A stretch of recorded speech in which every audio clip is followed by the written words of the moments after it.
Spot ലൈവിലേക്ക് സ്വാഗതം. അതിരപ്പള്ളിയിൽ മുറിവേറ്റ കാട്ടാനയെ ചികിത്സിക്കാനുള്ള ദൗത്യസംഘത്തിന്റെ മിഷൻ പ്രാവർത്തികമാകുമോ, അത് വിജയത്തിലേക്ക് കടക്കുമോ എന്നുള്ളതാണ് ഈ മണിക്കൂറിൽ ആദ്യം ഉറ്റുനോക്കുന്ന കാര്യം. ഒട്ടേറെ വാർത്തകൾ വന്നുകൊണ്ടിരിക്കുന്നു. DCC പ്രസിഡന്റ് വയനാട്ടിൽ NM വിജയന്റെ ആത്മഹത്യയുമായി ബന്ധപ്പെട്ട് കോൺഗ്രസ് നേതാക്കൾക്ക് തലയ്ക്ക് മുകളിൽ തൂങ്ങിക്കിടക്കുന്ന ഡെമോക്രസിന്റെ വാൾ വീണ്ടും ശക്തമാവുകയാണ്. DCC പ്രസിഡന്റ് ഇന്ത്യ പച്ചൻ അറസ്റ്റിലായിരിക്കുന്നു, ക്രൈംബ്രാഞ്ച് അറസ്റ്റ് ചെയ്തിരിക്കുന്നു എന്നുള്ള വളരെ പ്രധാനപ്പെട്ട വാർത്ത ഒരു വശത്ത് വരികയാണ്. ഒപ്പം കൂത്താട്ടുകുളത്ത് CPM കൗൺസിലറെ തട്ടിക്കൊണ്ടുപോയി എന്നുള്ള ആരോപണവുമായി UDF ഉയർത്തിയ പ്രക്ഷോഭവും പ്രതിഷേധവും പാതി വഴിയിൽ അവസാനിക്കുകയാണോ എന്നുള്ളൊരു ചോദ്യമൊക്കെയുണ്ട്.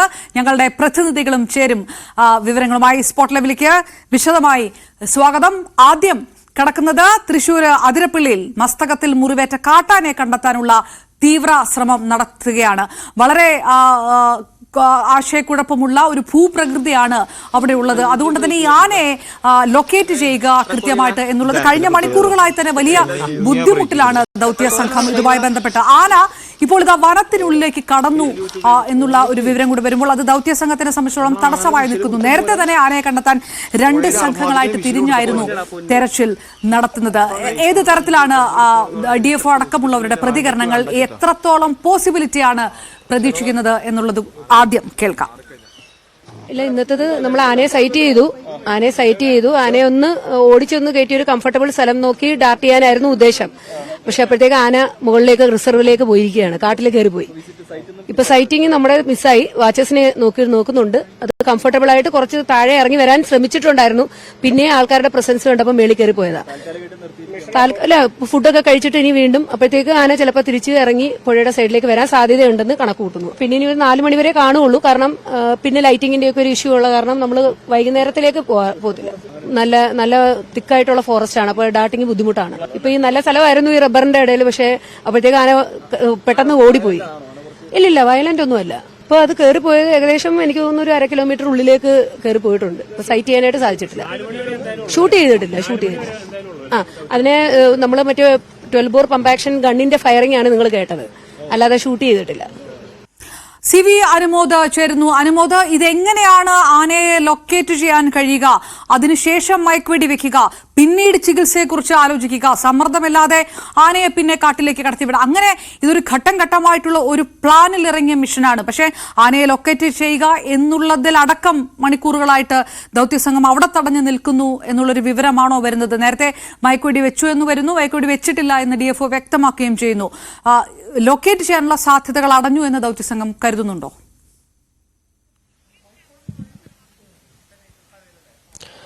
അപർണ, നമ്മൾ രാവിലെ 9 മണിക്ക് ഈ ആനയെ കാണുന്ന സാഹചര്യത്തിൽ റിപ്പോർട്ട് ചെയ്യുമ്പോൾ ആനയെ ഇന്ന് മയക്കുവെടി വെക്കാൻ കഴിയുമെന്ന പ്രതീക്ഷ തന്നെയായിരുന്നു ഫോറസ്റ്റ് അധികൃതർ പങ്കുവച്ചിരുന്നത്. കാരണം ഞാനിപ്പോൾ നിൽക്കുന്ന ഈ ഇടം ഇത് നമുക്ക് കാണാം, ഇതൊരു റബ്ബർ പ്ലാന്റേഷനാണ്.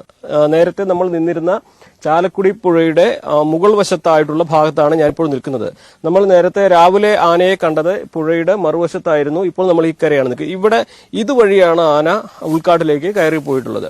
നേരത്തെ നിന്നിരുന്ന സ്ഥലത്ത് എത്തി ഈ മേഖലയിൽ നിന്ന് ആനയെ മയക്കുവെടി വെക്കാനുള്ള ഉദ്ദേശത്തിലായിരുന്നു വനംവകുപ്പ് ഉണ്ടായിരുന്നത്. ആ തുരുത്തിൽ നിന്നും ആനയെ പടക്കം പൊട്ടിച്ചും മറ്റും പേടിപ്പിച്ചും ഈ ഒരു മേഖലയിലേക്ക് കൊണ്ടുവന്നെങ്കിലും ഇവിടെ നിന്നും ആന നേരെ മറുവശത്തേക്ക് ഉൾക്കാട്ടിലേക്ക് കയറി പോവുകയാണ് ചെയ്തത്. ഇപ്പോൾ ആന കാട്ടിൽ എവിടെയാണുള്ളത് അതിനെ കണ്ടെത്താൻ സാധിച്ചിട്ടില്ല. അതാണ് ഇപ്പോഴത്തെ ഏറ്റവും വലിയൊരു പ്രതിസന്ധിയായിട്ടുള്ളത്. ഇന്നിപ്പോൾ 2 കാര്യങ്ങളാണുള്ളത്. ഒന്ന്, ഇനി ഉച്ചഭക്ഷണത്തിന് ശേഷം എപ്പോഴാണ് ദൗത്യം പുനരാരംഭിക്കുക എന്ന് വ്യക്തമായിട്ടില്ല. കാരണം ആന എവിടെയെന്ന് കണ്ടെത്താൻ കഴിയാത്ത സാഹചര്യത്തിൽ 4 മണിക്ക് മുൻപ് മയക്കുവെടി വെക്കാൻ കഴിയുമോ എന്നും പറയാനാകില്ല. ഈ 2 പ്രശ്നങ്ങളാണ് ഇപ്പോൾ വനംവകുപ്പിന് ഇന്നത്തെ ദൗത്യത്തിൽ പൂർത്തീകരണത്തിന് തടസ്സമായിട്ടുള്ളത്. രണ്ടാമതായിട്ട്, ഈ ആനയെ കണ്ടെത്തി മയക്കുവെടി വെച്ചാൽ തന്നെ പിന്നെ ഒരു 4-5 മണിക്കൂർ നേരം ഈ ഒരു ചികിത്സയ്ക്കും മറ്റും ആവശ്യമായിട്ട് വരും. മയക്കുവെടി വെച്ചാൽ തന്നെ അരമണിക്കൂറിന് ശേഷമാണ് ആന കുറച്ചെങ്കിലും ഒന്ന് മയങ്ങുക. അപ്പോൾ മാത്രമാണ് ആനയുടെ അടുത്തെത്തുവാനും ചികിത്സ നൽകുവാനും സാധിക്കുകയുള്ളൂ. അതിന് എത്രമാത്രം ഇന്ന് സാധ്യതയുണ്ട് എന്നുള്ളത് ഒരു വലിയ പ്രശ്നമാണ്.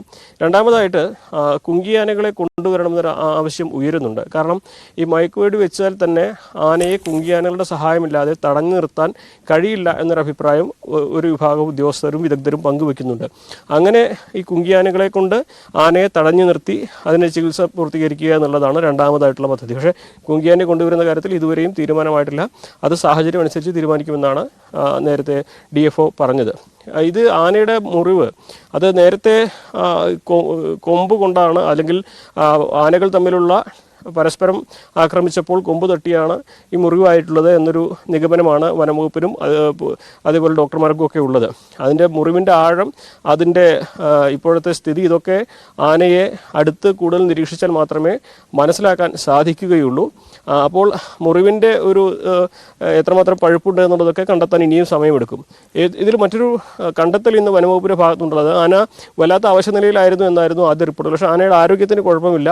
കാരണം ഇന്ന് ആനയെ അടുത്ത് നിരീക്ഷിക്കാൻ കഴിഞ്ഞപ്പോൾ ആനയുടെ ഈ മയക്കുവെടി വയ്ക്കുവാൻ വേണ്ടി ആനയെ ഓടിപ്പിച്ചവരൊക്കെ ആനയെ വളരെ അടുത്തുനിന്ന് വനംവകുപ്പ് ഉദ്യോഗസ്ഥർക്ക് കാണാൻ കഴിഞ്ഞിരുന്നു. അപ്പോൾ ആനയുടെ ആരോഗ്യത്തിന് കുഴപ്പമൊന്നുമില്ല എന്നൊരു ആശ്വാസകരമായ വിവരവും ലഭിച്ചിട്ടുണ്ട്. എന്താണെങ്കിലും ഈ ദൗത്യം ഈ അനുമോദ്, അത് തന്നെ വളരെ പ്രധാനപ്പെട്ട കാര്യം. അനുമോദ്, ഇതൊരു ഗൺ ഷോട്ട് ആണ് എങ്കിൽ സ്വാഭാവികമായിട്ടും കാടിന് പുറത്തുനിന്ന് ഈ ചികിത്സ നൽകേണ്ട ഒരു ബാധ്യത ഉണ്ടാകുന്നു. ഇതൊരു ഗൺ ഷോട്ട് ആണെങ്കിൽ അത് ആനയുടെ ജീവന് തന്നെ അപകടകരമായിട്ട്. പക്ഷേ ഇത് നേരത്തെ പറഞ്ഞല്ലോ, ആനകളുടെ പ്രജനനകാലം നടക്കുന്നു. ഇത്തരം ആനകൾ തമ്മിലുള്ള ആക്രമണമൊക്കെ എടുക്കുമ്പോൾ ഇത് അവിടെ തന്നെ അത് പരിഹരിക്കപ്പെടാനും, അല്ലെങ്കിൽ അത് സ്വയം ചികിത്സയോ അല്ലെങ്കിൽ അത്തരം രീതികളിലേക്കൊക്കെ കടക്കാനുള്ള സാധ്യത അത് നടക്കുന്ന കാര്യമായതുകൊണ്ട് അതുകൊണ്ട് തന്നെ ആന ഈ പടക്കം പൊട്ടിച്ചപ്പോൾ പരിഭ്രാന്തനായിട്ട് ഓടുന്ന ആന തിരിച്ച് ഇത്തരം ഒരു സന്നദ്ധനാകുമോ, അല്ലെങ്കിൽ ഇത്തരം ഏതെങ്കിലും തരത്തിൽ മയക്കുവെടി വെക്കാനെങ്കിലും നിലയുറപ്പിക്കുന്ന രീതിയിലേക്ക് ആന നിൽക്കുമോ എന്നുള്ളൊരു സംശയം ഉണ്ടാവില്ലേ?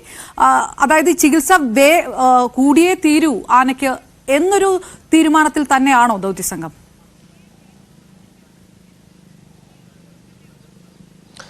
അപർണ, അൺപ്രഡിക്റ്റബിൾ ആണ് ഈ വന്യജീവികളുടെ പെരുമാറ്റം ഉണ്ടാവുക. നമുക്കൊന്നും മുൻകൂട്ടി പ്രതീക്ഷിക്കാൻ കഴിയുകയില്ല അതെങ്ങനെ ഒരു ഘട്ടത്തിൽ പ്രതികരിക്കുമെന്നുള്ളത്. നിലവിലെ സാഹചര്യത്തിൽ ആന ഈ മയക്കുവെടി വയ്ക്കാനുള്ള ശ്രമത്തോടൊന്നും ഒരിക്കലും പ്രതിരോധിക്കുകയല്ലാതെ മറ്റൊരു തരത്തിലും പെരുമാറില്ല. അപ്പോൾ പ്രതിരോധിക്കാനുള്ളത് അതിൻ്റെ ബേസിക് ആയിട്ടുള്ള ഒരു ഇൻസ്റ്റിങ്ക്റ്റ് ആണ്. അതിൻ്റെ സ്വാഭാവികമായിട്ടുള്ളൊരു രീതിയാണ്. ഈ ആനയുടെ പരിക്കിനെ സംബന്ധിച്ചാണ് വനംവകുപ്പും ഉദ്യോഗസ്ഥരും ഒക്കെ തന്നെ ഡോക്ടർമാരൊക്കെ കൂടുതൽ ചിന്തിക്കുന്നത്.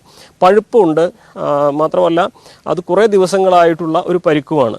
നേരത്തെ ഇത് ഒരു വെടി കൊണ്ടതിൻ്റെ അടയാളമാണോ, വെടി കൊണ്ടതിൻ്റെ ബാക്കിയാണോ എന്ന ആശങ്കയായിരുന്നു ഉണ്ടായിരുന്നത്. അതിനെ തുടർന്നാണ് ഇതിന് ചികിത്സ അത്യാവശ്യമാണെന്ന നിഗമനത്തിലേക്ക് എത്തിയതും ഇന്നിപ്പോൾ ഈ സാഹചര്യം വരെ കൊണ്ടുവന്നിരിക്കുന്നതും. എന്ത് തന്നെയാണെങ്കിലും ആനയ്ക്ക് ചികിത്സ നൽകേണ്ടതുണ്ട്. കാരണം മസ്തകത്തിലാണ് ഈ മുറിവ് എന്നതുകൊണ്ട് തന്നെ അതിൻ്റെ ജീവൻ അപായപ്പെടാനുള്ള സാധ്യത വളരെയധികമുണ്ട് എന്നാണ് വനംവകുപ്പിലെ ഉദ്യോഗസ്ഥരും അതുപോലെ ഈ ഒരു മേഖലയിലുള്ളവരൊക്കെ പങ്കുവെക്കുന്നത്.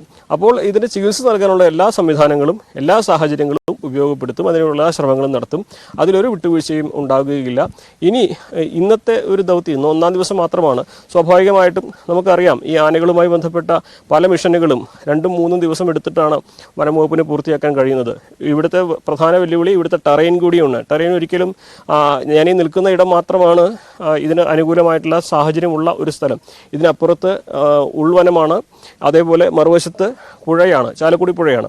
അതുകൊണ്ട് തന്നെ ഈ ടെറൈൻ വലിയ വെല്ലുവിളിയാണ് ഈ ദൗത്യത്തിന് തീർത്തിരിക്കുന്നത്. ഈ ഒരു സാഹചര്യത്തിലും ആനയുടെ മസ്തകത്തിലാണ് മുറിവ് എന്നതുകൊണ്ട് തന്നെ അതിനെ ഗുരുതരമായി തന്നെ കണ്ട് ചികിത്സ നൽകാനുള്ള എല്ലാ സാഹചര്യങ്ങളും ഉപയോഗപ്പെടുത്തും. അപ്പോഴും ആന വനത്തിനുള്ളിലേക്ക് കടന്നാൽ, ഉൾവനത്തിലേക്ക് പോകുകയാണെങ്കിൽ ഈ ദൗത്യം ഏതാണ്ട് പൂർണ്ണമായും ഒരു പരാജയപ്പെടുന്ന ഒരു ഘട്ടത്തിലേക്ക് വരികില്ലേ? ആന അങ്ങനെ പൂർണ്ണമായും ഉൾവനത്തിലേക്ക് കടക്കാനുള്ള സാധ്യത ഇല്ല എന്നുള്ളത് കൂടി ഈ ചികിത്സയുടെ ഒരു സാഹചര്യം ഉണ്ട്. ആന പൂർണ്ണമായും ആരോഗ്യവാനല്ല എന്നതുകൂടിയായിട്ട് അങ്ങനെയാണോ കൂട്ടിച്ചേർത്ത് വായിക്കുന്നത് ദൗത്യസംഘം? ഈ ആനകളുടെ ഇവിടുത്തെ ഒരു ആവാസ വ്യവസ്ഥ ഏറ്റവും പ്രധാനപ്പെട്ട കാര്യം അത് ഈ ചാലക്കുടി പുഴയുടെ തീരത്തായിട്ടായിരിക്കും നേരങ്ങളിലും രാത്രികാലങ്ങളിലും ഉണ്ടാവുക എന്നുള്ളതാണ്. കാരണം അവർക്ക് വെള്ളം കുടിക്കാൻ മറ്റെവിടെയും ഈ ഒരു മേഖലയിൽ പോകാൻ കഴിയും. ഏറ്റവും അനുയോജ്യമായ ആനകൾക്ക് എത്തിച്ചേരാൻ കഴിയുന്ന ഒരു മേഖലയാണ് നമ്മൾ നേരത്തെ കണ്ട ചാലക്കുടി പുഴയുടെ ആ തീരങ്ങൾ. അപ്പോൾ ആ ഒരു മേഖല കേന്ദ്രീകരിച്ച് തന്നെയാണ് ആനക്കൂട്ടം തമ്പടിക്കുന്നത്. നമ്മൾ നേരത്തെ പോയിരുന്ന ആ എണ്ണപ്പനപ്പാടത്തൊക്കെ നമ്മൾ കണ്ടതാണ്. െല്ലാം വലിയ തോതിൽ കുത്തിമറിച്ച് അവർ ഭക്ഷിക്കുന്നതും ആ തീരത്ത് അവർ തങ്ങിയതിൻ്റെ അടയാളമൊക്കെ. അപ്പോൾ അവരെ സംബന്ധിച്ച് ഉൾക്കാട്ടിൽ പോവുക എന്നുള്ളത് ഈ ഒരു ഘട്ടത്തിൽ കുടിവെള്ളത്തിന് സ്രോതസ് കണ്ടെത്തുവാൻ വലിയ ബുദ്ധിമുട്ടുള്ളൊരു സാഹചര്യമുണ്ട്. അപ്പോൾ അതിനായിട്ട് ചാലക്കുടി പുഴ തന്നെയാണ് അവർക്ക് ഏറ്റവും ആശ്രയമായിട്ടുള്ളത്. അതുകൊണ്ട് തന്നെ ഉൾക്കാട്ടിൽ അവർ തങ്ങില്ല. വൈകുന്നേരമാകുമ്പോഴേക്കും അവർ ഇവിടേക്ക് വരും എന്ന വനംവകുപ്പിലെ കണക്കൂട്ടലിൻ്റെ പ്രധാനപ്പെട്ട ഒരു കാരണവും അതുതന്നെയാണ്. ഏതാണെങ്കിലും ഈ മിഷനുമായിട്ട് ദൗത്യവുമായിട്ട് മുന്നോട്ട് പോകാൻ തന്നെയാണ് വനംവകുപ്പിൻ്റെ ആലോചന. ഉൾക്കാട്ടിലേക്ക് പോയ ആന വൈകുന്നേരത്തോടെ താഴേക്ക് തിരിച്ചെത്തും എന്നൊരു കണക്കൂട്ടൽ തന്നെയാണ് അവർക്കുള്ളത്. അതിന് പ്രധാനപ്പെട്ട ഒരു കാരണം ഈ മേഖലയിലെ ആനകളെക്കുറിച്ച് അവർ നടത്തിയ നിരീക്ഷണവും അതിനെക്കുറിച്ചുള്ള അവർക്കുള്ള ബോധ്യവുമാണ്. അനുമോദ, ഒറ്റ കാര്യം കൂടി, പറഞ്ഞ പോലെ കുങ്കിയാനകളെ പെട്ടെന്ന് കൊണ്ടുവരാനുള്ള ഒരു സാധ്യതയില്ല എന്നറിയുന്നു. മറ്റ് സംഘങ്ങളുടെ എലിഫന്റ് സ്ക്വാഡ് അടക്കമുള്ള സംഘങ്ങളുടെ സഹായം തേടാനുള്ളൊരു സാധ്യത പരിപൂർണമായിട്ടും തള്ളിക്കളയുകയാണോ? അങ്ങനെ ഇപ്പൊ കുങ്കിയാനകളെ കൊണ്ടുവരുന്നുണ്ടെങ്കിൽ തന്നെ അത് ഈ ദൗത്യം വീണ്ടും വീണ്ടും നീണ്ടുപോകാനുള്ള ഒരു സാധ്യതയിലേക്ക്, അതായത് ഇന്നത്തേക്ക് ഒരു ചിത്രം വ്യക്തമാകാനുള്ള സാഹചര്യം കുറവായിരിക്കും അല്ലേ?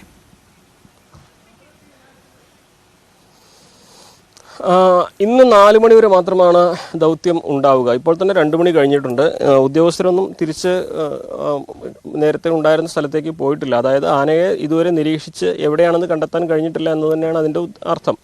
അപ്പോൾ 1 മണിക്കൂറിനുള്ളിൽ ആനയെ കണ്ടെത്താൻ കഴിഞ്ഞാൽ മാത്രമാണ് ഇനി ദൗത്യം പുനരാരംഭിക്കാനുള്ള സാധ്യതയുള്ളത്. അല്ലെങ്കിൽ 4 മണിയോടെ ദൗത്യം സ്വാഭാവികമായിട്ടും ഇരുട്ട് വീഴുമ്പോൾ പ്രതിസന്ധികൾ ഉണ്ടാകുന്ന സാഹചര്യത്തിൽ അവസാനിപ്പിക്കുകയാണ് ഉണ്ടാവുക. അതിന് തന്നെയാണ് ഇന്നത്തെ ഒരു സാഹചര്യം. പക്ഷെ നാളെ ഇന്ന് പ്രധാനപ്പെട്ട ഒരു കാര്യം, ഈ ആനയുടെ മുറിവ്, ആനയുടെ ശരീരത്തിൻ്റെ ഘടന, അതിൻ്റെ സ്വഭാവം, ഇതൊക്കെ ഈ ഒരു സമയം കൊണ്ട് അരുൺ സക്കറി അടക്കമുള്ളവർക്ക് മനസ്സിലാക്കാൻ കഴിഞ്ഞിട്ടുണ്ട്. അത് എങ്ങനെ പ്രതികരിക്കും, ഓരോ ആനകൾക്കും ഓരോ തരത്തിലായിരിക്കും ഉണ്ടാവുക. അതുകൊണ്ട് തന്നെ ഈ ആനയുടെ പരിക്കിൻ്റെ സ്വഭാവവും ആനയുടെ രീതിയും ഒക്കെ മനസ്സിലാക്കി കഴിയുമ്പോൾ അതിനെ എങ്ങനെ നിയന്ത്രണത്തിൽ വരുത്താമെന്ന കാര്യത്തിൽ കൃത്യമായൊരു പ്ലാൻ തയ്യാറാക്കാൻ ഇവർക്ക് കഴിയും. അതുപ്രകാരം ഇവർ നൽകുന്ന നിർദ്ദേശം അനുസരിച്ചായിരിക്കും ഇനിയുള്ള ദിവസങ്ങളിലെ പദ്ധതി ഉണ്ടാവുക. 2 കുങ്കിയാനകളെ കൊണ്ടുവരാൻ കഴിഞ്ഞാൽ സ്വാഭാവികമായിട്ടും അവയുടെ സഹായത്തോടെ ഇതിനെ കണ്ടെത്തി അതിനെ മയക്കുവെടി വെച്ച് നിയന്ത്രിക്കാൻ കഴിയുമെന്നുള്ളതാണ്. അതായത് ഈ ആനയെ ചികിത്സിക്കേണ്ടത് ഈ നെറ്റിയിലാണ്, മസ്തകത്തിന് മുകളിലാണ്. അവിടേക്ക് നമുക്ക് ചികിത്സ കൊണ്ടുവരാൻ ആനയെ എവിടെയെങ്കിലും നിർത്തേണ്ടതുണ്ട്. ഇതിന് സ്റ്റാൻഡിങ് സെഡേഷൻ എന്നാണ് അവർ പറയുന്നൊരു വാക്ക്. അതായത് നിർത്തിക്കൊണ്ടുള്ള മയക്കി നിർത്തുന്ന നടപടി. അപ്പോൾ അതിന് 2 കുങ്കിയാനകളുടെ സഹായം ഉണ്ടെങ്കിൽ ആനയുടെ 2 വശത്തായി നിർത്തിക്കഴിഞ്ഞാൽ അവർക്ക് സുരക്ഷിതമായിട്ട് കുറെ കൂടി ഫലപ്രദമായിട്ട് ഇത് ചെയ്യാൻ കഴിയും. അതിൻ്റെ ഒരു സാധ്യതകൾ പരിശോധിക്കുന്നുണ്ട്. പക്ഷേ അതെല്ലാം തന്നെ ഇന്നത്തെ ദിവസത്തെ ഈ ഒരു ദൗത്യം പൂർത്തീകരണത്തിന് ശേഷമായിരിക്കും അന്തിമമായിട്ടുള്ള തീരുമാനത്തിലേക്ക് എത്തുക. സാധ്യമായ എല്ലാം ചെയ്യുമെന്നാണ് വാഴച്ചാൽ DFO അറിയിച്ചിട്ടുള്ളത്. സ്വാഭാവികമായിട്ടും ഇന്നത്തെ ദൗത്യ പൂർത്തീകരണത്തിന് ശേഷമായിരിക്കും, ഇന്നത്തെ ദിവസം അവസാനിച്ചതിന് ശേഷമായിരിക്കും നാളെ മറ്റെന്തെല്ലാം മാറ്റങ്ങൾ ഈ ഒരു മിഷനിൽ കൊണ്ടുവരണം, എന്തെല്ലാം സംവിധാനങ്ങൾ കുങ്കിയാനകൾ അടക്കമുള്ളവരെ കൊണ്ടുവരണം എന്നുള്ള കാര്യത്തിൽ ഒരു അന്തിമ ചിത്രം തെളിയുക. CV അനുമോദ വിവരങ്ങൾ നൽകിയത്. അതിരപ്പള്ളിയിൽ നിന്ന് വനത്തിനുള്ളിലേക്ക് കടന്നതായിട്ടുള്ള വിവരങ്ങൾ ഇപ്പോൾ പുറത്തു വരുമ്പോൾ അതിൽ ആനയെ മയക്കുവെടി വെക്കാൻ പറ്റുന്ന ഒരു സാഹചര്യത്തിലേക്ക് കടന്നാൽ മാത്രമാണ് ദൗത്യത്തിന്റെ അടുത്ത ഘട്ടത്തിലേക്ക് കടക്കാൻ കഴിയുക. അത് ഉറ്റുനോക്കുക കൂടിയാണ് ഡോക്ടർ അരുൺ സക്കറിയയുടെ നേതൃത്വത്തിലുള്ള ദൗത്യ സംഘം. മറ്റൊരു പ്രധാനപ്പെട്ട വാർത്ത ഈ മിനിറ്റിൽ വരുന്നത്, ആത്മഹത്യ ചെയ്ത വയനാട് DCC ട്രഷറർ NM വിജയന്റെ ആത്മഹത്യയിൽ DCC പ്രസിഡന്റ് ND അപ്പച്ചൻ, കോൺഗ്രസ് നേതാവ് KK ഗോപിനാഥ് എന്നിവരുടെ അറസ്റ്റ് രേഖപ്പെടുത്തി. കോടതി മുൻകൂർ ജാമ്യം നൽകിയിരുന്നതിനാൽ ഇവരെ ജാമ്യത്തിൽ വിട്ടയച്ചു. NM വിജയന്റെ വീട് ഇന്ന് KPC അധ്യക്ഷൻ K സുധാകരൻ സന്ദർശിക്കുന്നതിനിടയ്ക്കാണ് ഇതുണ്ടായിരിക്കുന്നത്. വയനാട്ടിൽ പാർട്ടിക്ക് വീഴ്ച പറ്റിയെന്ന് പരസ്യമായി സമ്മതിച്ചതിന് പിന്നാലെയാണ് K സുധാകരൻ NM വിജയന്റെ വസതി സന്ദർശിക്കുന്നത്. ആത്മഹത്യാ പ്രേരണ കേസിൽ 25-നാണ് IC ബാലകൃഷ്ണൻ MLA ചോദ്യം ചെയ്യാൻ പ്രത്യേക അന്വേഷണ സംഘത്തിന് മുന്നിൽ ഹാജരാകേണ്ടത്. MS അനീഷ് കുമാറും നമുക്കൊപ്പം ചേരും. കഴിഞ്ഞ ദിവസങ്ങളായിട്ട് ചോദ്യം ചെയ്യൽ തുടരുകയാണ്. കോൺഗ്രസ് നേതാക്കൾ ചോദ്യം ചെയ്യൽ തുടരുന്നതിന്റെ ഒടുവിലാണ് ക്രൈംബ്രാഞ്ച് DCC പ്രസിഡന്റ് ND അപ്പച്ചനെയും ഒപ്പം KK ഗോപിനാഥിനെയും അറസ്റ്റ് ചെയ്തിരിക്കുന്നത്. നേരത്തെ തന്നെ IC ബാലകൃഷ്ണൻ അടക്കമുള്ള 3 പേർക്കും 3 കോൺഗ്രസ് നേതാക്കൾക്കും മുൻകൂർ ജാമ്യമുണ്ടായിരുന്നു. അതുകൊണ്ട് തന്നെ അറസ്റ്റ് ചെയ്ത് ജാമ്യത്തിൽ വിട്ടയക്കുകയാണ് ഉണ്ടായത്. അനീഷ്, നിയമ നടപടിക്രമങ്ങൾ അനുസരിച്ച് ഒരു അറസ്റ്റിലേക്ക് കടക്കുന്നു അല്ലെങ്കിൽ അറസ്റ്റ് രേഖപ്പെടുത്തുന്നു എന്ന് പറയുമ്പോൾ ഇതിൽ ആരോപിക്കപ്പെടുന്ന കുറ്റങ്ങൾ സ്ഥിരീകരിക്കപ്പെടുകയാണ് എന്നുള്ളൊരു വിലയിരുത്തൽ അതിനകത്തുണ്ടോ?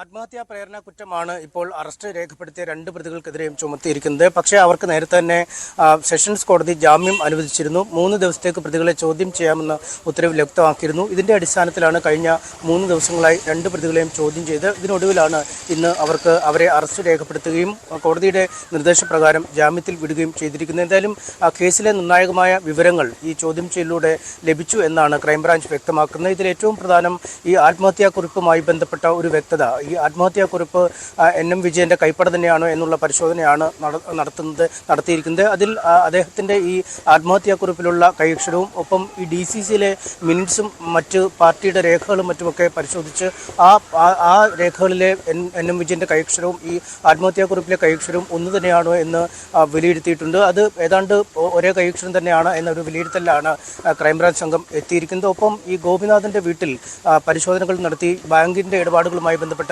ചില രേഖകളും പിടിച്ചിട്ടുണ്ട്. ഇതിലും നിർണായകമായ ചില തെളിവുകൾ ഉണ്ട് എന്നാണ് ക്രൈംബ്രാഞ്ച് പറയുന്നത്. എന്തായാലും നിലവിൽ ലഭിച്ചിരിക്കുന്ന തെളിവുകൾ കോടതിയിൽ ഹാജരാക്കും. ഇതിനുശേഷമാണ് IC ബാലകൃഷ്ണൻ MLA ചോദ്യം ചെയ്യാൻ ഇരിക്കുന്നത്. നാളെ അദ്ദേഹം ചോദ്യം ചെയ്യലിന് വിധേയമാകും എന്നാണ് അറിയിച്ചിരിക്കുന്നത്. നിയമസഭാ നടപടികൾ പുരോഗമിക്കുന്നതിനാലാണ് കഴിഞ്ഞ ദിവസങ്ങളിൽ അദ്ദേഹത്തിന് ഈ ചോദ്യം ചെയ്യലിൽ പങ്കെടുക്കാൻ കഴിയാതെ വന്നത്. അതിനുള്ള ഇളവ് നൽകുകയും ചെയ്തിരുന്നു. എന്തായാലും ഈ 2 പ്രതികളിൽ നിന്നും ലഭിച്ച, അതായത് ND അപ്പച്ചനിൽ നിന്നും KK ഗോപിനാഥിൽ നിന്നും ലഭിച്ച വിവരങ്ങളുടെ അടിസ്ഥാനത്തിലാവും IC ബാലകൃഷ്ണനോടുള്ള ചോദ്യങ്ങൾ ചോദിക്കുക എന്നാണ് മനസ്സിലാക്കാൻ കഴിയുന്നത്. അദ്ദേഹത്തെയും ഇതേ രീതിയിൽ തന്നെ ചോദ്യം ചെയ്യലിന് വിധേയമാവും. 3 പ്രതികളും നൽകുന്ന വിവരങ്ങൾ ഏകീകൃത രൂപത്തിലുള്ളതാണോ അല്ലെങ്കിൽ പരസ്പര വിരുദ്ധമായ മൊഴികൾ പ്രതികളുടെ ഭാഗത്തുനിന്നും ഉണ്ടോ എന്ന കാര്യം പരിശോധിക്കും. ഒപ്പം ആത്മഹത്യാക്കുറിപ്പ്, ഈ നിയമനത്തിന് കോഴ നൽകിയതായി പറയപ്പെടുന്ന ആളുകളിൽ നിന്നും ശേഖരിച്ചിരിക്കുന്ന മൊഴി എന്നിവയുമായി ഈ മൊഴികൾ താരതമ്യപ്പെടുത്തി നോക്കും.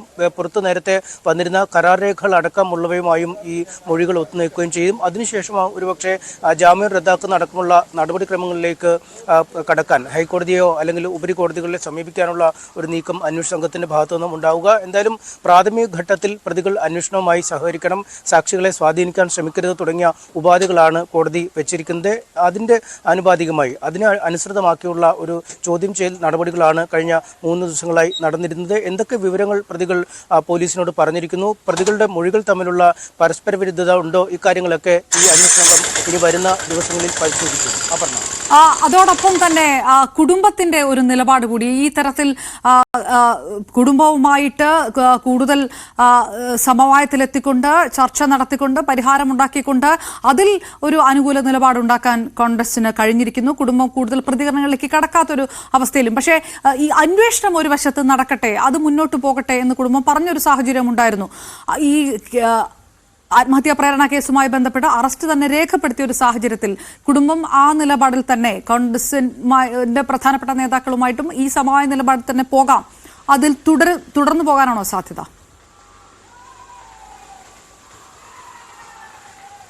അപർണ, ആദ്യഘട്ടത്തിൽ ഈ പരാതി ഉയർന്നു വന്ന് അല്ലെങ്കിൽ ഇത്തരത്തിൽ NM വിജയന്റെ മരണത്തെ തുടർന്നുള്ള ദുരൂഹതകളും അഭ്യൂഹങ്ങളും ഒക്കെ ഉയർന്നു വന്ന സാഹചര്യത്തിൽ തന്നെ കുടുംബം ഇത് സംബന്ധിച്ച കാര്യങ്ങൾ തങ്ങൾ പുറത്തു പറയാനില്ല. പാർട്ടിയുമായി ചർച്ച നടത്തിയ ശേഷം പാർട്ടി എന്ത് കാര്യത്തിൽ പറയുന്നു എന്ന മറുപടി അറിഞ്ഞ ശേഷം മാത്രമേ എന്തെങ്കിലും ഒരു കടുത്ത നിലപാടിലേക്ക് പോവുകയുള്ളൂ എന്ന് വ്യക്തമാക്കിയിരുന്നു. ഇതിന് പിന്നാലെ KPCC അധ്യക്ഷൻ K സുധാകരനെയും പ്രതിപക്ഷ നേതാവ് VD സതീശനെയും കുടുംബം സമീപിച്ചിരുന്നു.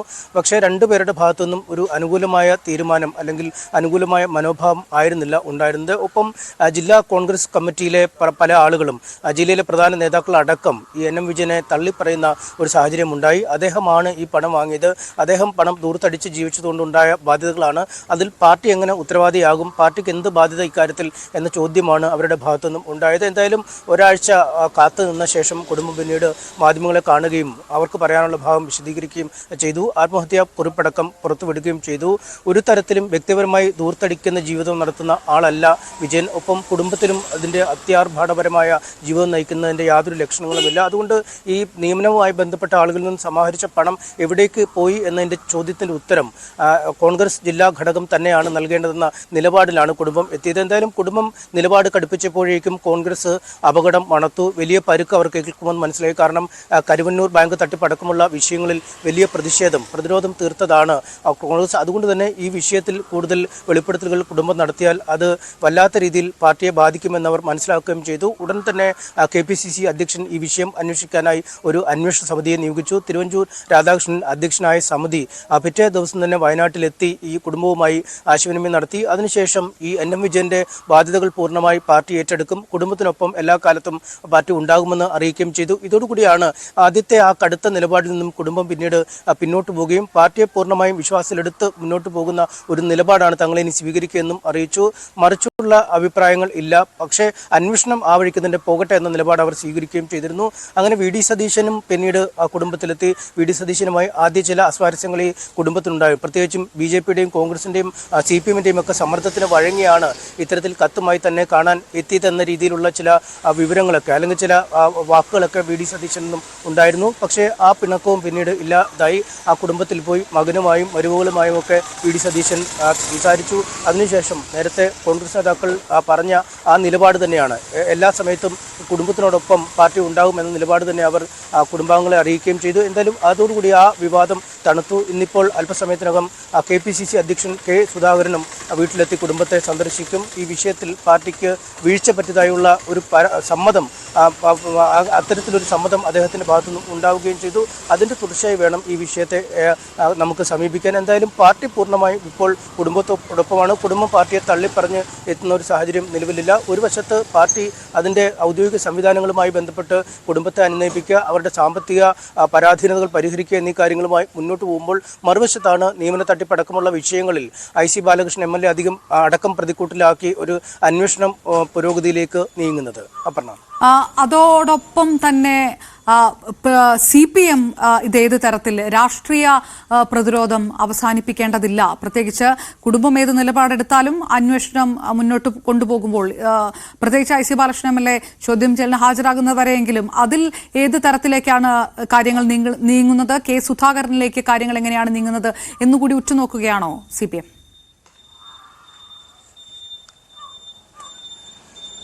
തീർച്ചയായും CPM ആദ്യഘട്ടം മുതൽ അത്തരമൊരു നിലപാടാണ് സ്വീകരിച്ചത്. കാരണം പാർട്ടി ഏറ്റവും അധികം പ്രതിരോധത്തിലായ സംഭവമായിരുന്നു കരുവന്നൂർ ബാങ്ക് തട്ടിപ്പുമായി ബന്ധപ്പെട്ട വിഷയം. അതിന് തൊട്ടു പിന്നാലെയാണ് കണ്ണൂർ ADM-ആയ നവീൻ ബാബുവിൻ്റെ ആത്മഹത്യയിൽ അവരുടെ ഒരു മുതിർന്ന നേതാവ് തന്നെ പ്രതിക്കൂട്ടിലേക്ക് മാറുന്നത്. വലിയ പൊതുജന വികാരം ഈ രണ്ട് കാര്യങ്ങളിലും പാർട്ടിക്കെതിരെ വരുന്ന സാഹചര്യമുണ്ടായി. എന്നാൽ ഈ രണ്ട് കാര്യങ്ങളും ഒരുപോലെ സംഗമിക്കുന്ന ഒരു കുറ്റകൃത്യമാണ് വയനാട് നടന്നതെന്നാണ് CPM ആദ്യഘട്ടം മുതൽ പറയുന്നത്. വയനാട് ജില്ലയിലെ പല സഹകരണ ബാങ്കുകളിലും നിയമനം നടത്തുന്നതിനായി വൻ തുക കോഴ വാങ്ങിയാണ് IC ബാലകൃഷ്ണൻ MLA അടക്കമുള്ളവർ നിയമനം നൽകിയത് എന്ന ആരോപണമാണ് അവർ മുന്നോട്ട് വെച്ചത്. ഒപ്പം ഒരു DCC ട്രഷറർ ആയിരുന്നയാൾ, അദ്ദേഹം ആത്മഹത്യാക്കുറിപ്പിൽ MLA അടക്കമുള്ളവരുടെ പേരെഴുതി വെച്ച് ആത്മഹത്യ ചെയ്യുമ്പോൾ അത് വലിയൊരു തെളിവായി മാറുന്നു എന്നും അവർ പറയുന്നു. ഒപ്പം ഈ കേസുമായി ബന്ധപ്പെട്ട മുൻകൂർ ജാമ്യ ഹർജിയിൽ സെഷൻസ് കോടതിയിൽ വാദം നടന്നപ്പോൾ പൂർണ്ണമായും ഈ NM വിജയനെ തള്ളിപ്പറയുന്ന ഒരു നിലപാടിലേക്ക് കോൺഗ്രസ് മാറി എന്നാണ് CPMന്റെ ആരോപണം. പ്രത്യേകിച്ചും ഈ പണം വാങ്ങിയതടക്കമുള്ള കാര്യങ്ങളിൽ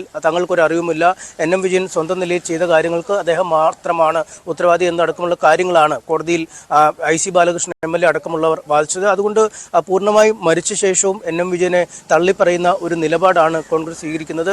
ഇത് ഇരട്ടത്താപ്പാണ്. മരിച്ച ആളോടൊപ്പം അല്ലെങ്കിൽ മരിച്ച ആളുടെ കുടുംബത്തോടൊപ്പം ആണ് എന്ന് പറയുമ്പോൾ തന്നെ മറുവശത്ത് പ്രതികളെ സംരക്ഷിക്കുന്നു. ND അപ്പച്ചൻ്റെ ഒക്കെ അടക്കമുള്ള ആളുകളുടെ സ്ഥാനം പോലും ഇത്രയും ദിവസത്തിന് ശേഷം നഷ്ടമാക്കിയിട്ടില്ല. അദ്ദേഹത്തെ DCC പ്രസിഡന്റ് സ്ഥാനത്ത് നിന്നും മാറ്റാൻ പോലും പാർട്ടി നേതൃത്വം തയ്യാറാവാത്ത ഒരു സാഹചര്യമുണ്ട്. അതുകൊണ്ട് ഇക്കാര്യത്തിൽ കോൺഗ്രസിന്റെ ഇരട്ടത്താപ്പ് തുറന്നു കാണിക്കുന്ന സമര പരിപാടികളുമായി, പ്രക്ഷോഭ പരിപാടികളുമായി മുന്നോട്ട് പോകും എന്നാണ് CPM അറിയിച്ചിരിക്കുന്നത്. പ്രത്യേകിച്ചും തദ്ദേശ ഭരണ തെരഞ്ഞെടുപ്പ് അടക്കം അടുത്തു വരുന്ന സാഹചര്യത്തിൽ NM വിജയന്റെ മരണത്തെ ചൊല്ലി കോൺഗ്രസിന്റെ ജില്ലാ ഘടകത്തിൽ തന്നെ രണ്ട് തട്ടിലായി നിന്ന് നേതാക്കൾ പരസ്പരം പോരടിക്കുന്ന ഒരു കാഴ്ചയുണ്ട്. രാഹുൽ ഗാന്ധിയെ പോലുള്ള ലോക്സഭാ പ്രതിപക്ഷ നേതാവിന്റെ മണ്ഡലമായിരുന്ന ഇടമാണ്. പ്രിയങ്ക ഗാന്ധിയെ പോലുള്ള ഏറ്റവും സുപ്രധാനമായ ഒരു നേതാവ് പ്രതിനിധീകരിക്കുന്ന മണ്ഡലം കൂടിയാണ്. അതുകൊണ്ട് കേവലം കേരള തലത്തിലോ അല്ലെങ്കിൽ പ്രാദേശിക തലത്തിലോ വിവരങ്ങൾ നൽകിയത്. വയനാട്ടിൽ അറസ്റ്റ് രേഖപ്പെടുത്തി DCC പ്രസിഡന്റിന്റെ അടക്കം അറസ്റ്റ് രേഖപ്പെടുത്തിയാണ് ജാമ്യത്തിൽ വിട്ടയച്ചിരിക്കുന്നത്. രാഷ്ട്രീയ പ്രതിരോധവും പ്രക്ഷോഭവും അവസാനിക്കുന്നുമില്ല. വളരെ പെട്ടെന്ന് മറ്റൊരു പ്രധാന വാർത്ത, അത് ഈ മണിക്കൂറിൽ വരുന്നു. കൂത്താട്ടുകുളം നഗരസഭാ councillor Kalaraju CPM area committee ഓഫീസിൽ ഇരുന്ന് സംസാരിക്കുന്ന ദൃശ്യങ്ങൾ പുറത്ത് വന്നിരിക്കുന്നു. സാമ്പത്തിക ബാധ്യതകൾ അന്വേഷിക്കാമെന്ന് കോൺഗ്രസ് നേതാക്കൾ പറഞ്ഞതായാണ് കലാരാജുവിന്റെ സംഭാഷണത്തിൽ ഉള്ളത്. അപ്പൊ അതല്ല, ഇപ്പൊ എനിക്ക് 10 ലക്ഷം 20 ലക്ഷം തരാമെന്ന് ആരും പറഞ്ഞിട്ടില്ല. ഇല്ല, ഒരു വാഗ്ദാനങ്ങളും ഇല്ല.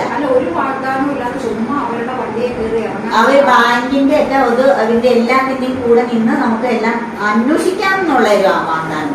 ചെറിയൊരു വാക്കിന് ചേച്ചി പോകേണ്ട കാര്യമില്ല. ഇപ്പൊ എന്താന്ന് പറയട്ടെ, ആ ഒരു ചെറിയൊരു വാക്ക് പോലും വന്നില്ലല്ലോ ബാക്കി ഭാഗത്തു നിന്നാണ് ഞാൻ ചോദിക്കുന്നത്. ചേച്ചി തീർച്ചയായിട്ടും അവരെക്കാളും കൂടുതൽ നമുക്ക് ചേച്ചി ഒരു നിമിഷം ആരോട് 10 രൂപ ചോദിക്കുന്നില്ല, അങ്ങനെയൊന്നും ചോദിക്കില്ല. നമ്മൾ അങ്ങനത്തെ ഇങ്ങനെ ഒരു വാഗ്ദാനം തന്നപ്പോ ചേച്ചി അവരുടെ വണ്ടിയെ അതല്ല, ഇതൊക്കെ കഴിഞ്ഞാൽ നമ്മള് സമൂഹം എന്ന് പറഞ്ഞില്ല. ഞാൻ എന്റെ വീട്ടില് അമ്മ ഓപ്പറേഷൻ എടുക്കും, ഫോൺ സ്വിച്ച് ഓഫ് ചെയ്തേക്കുവാന്നുണ്ട്.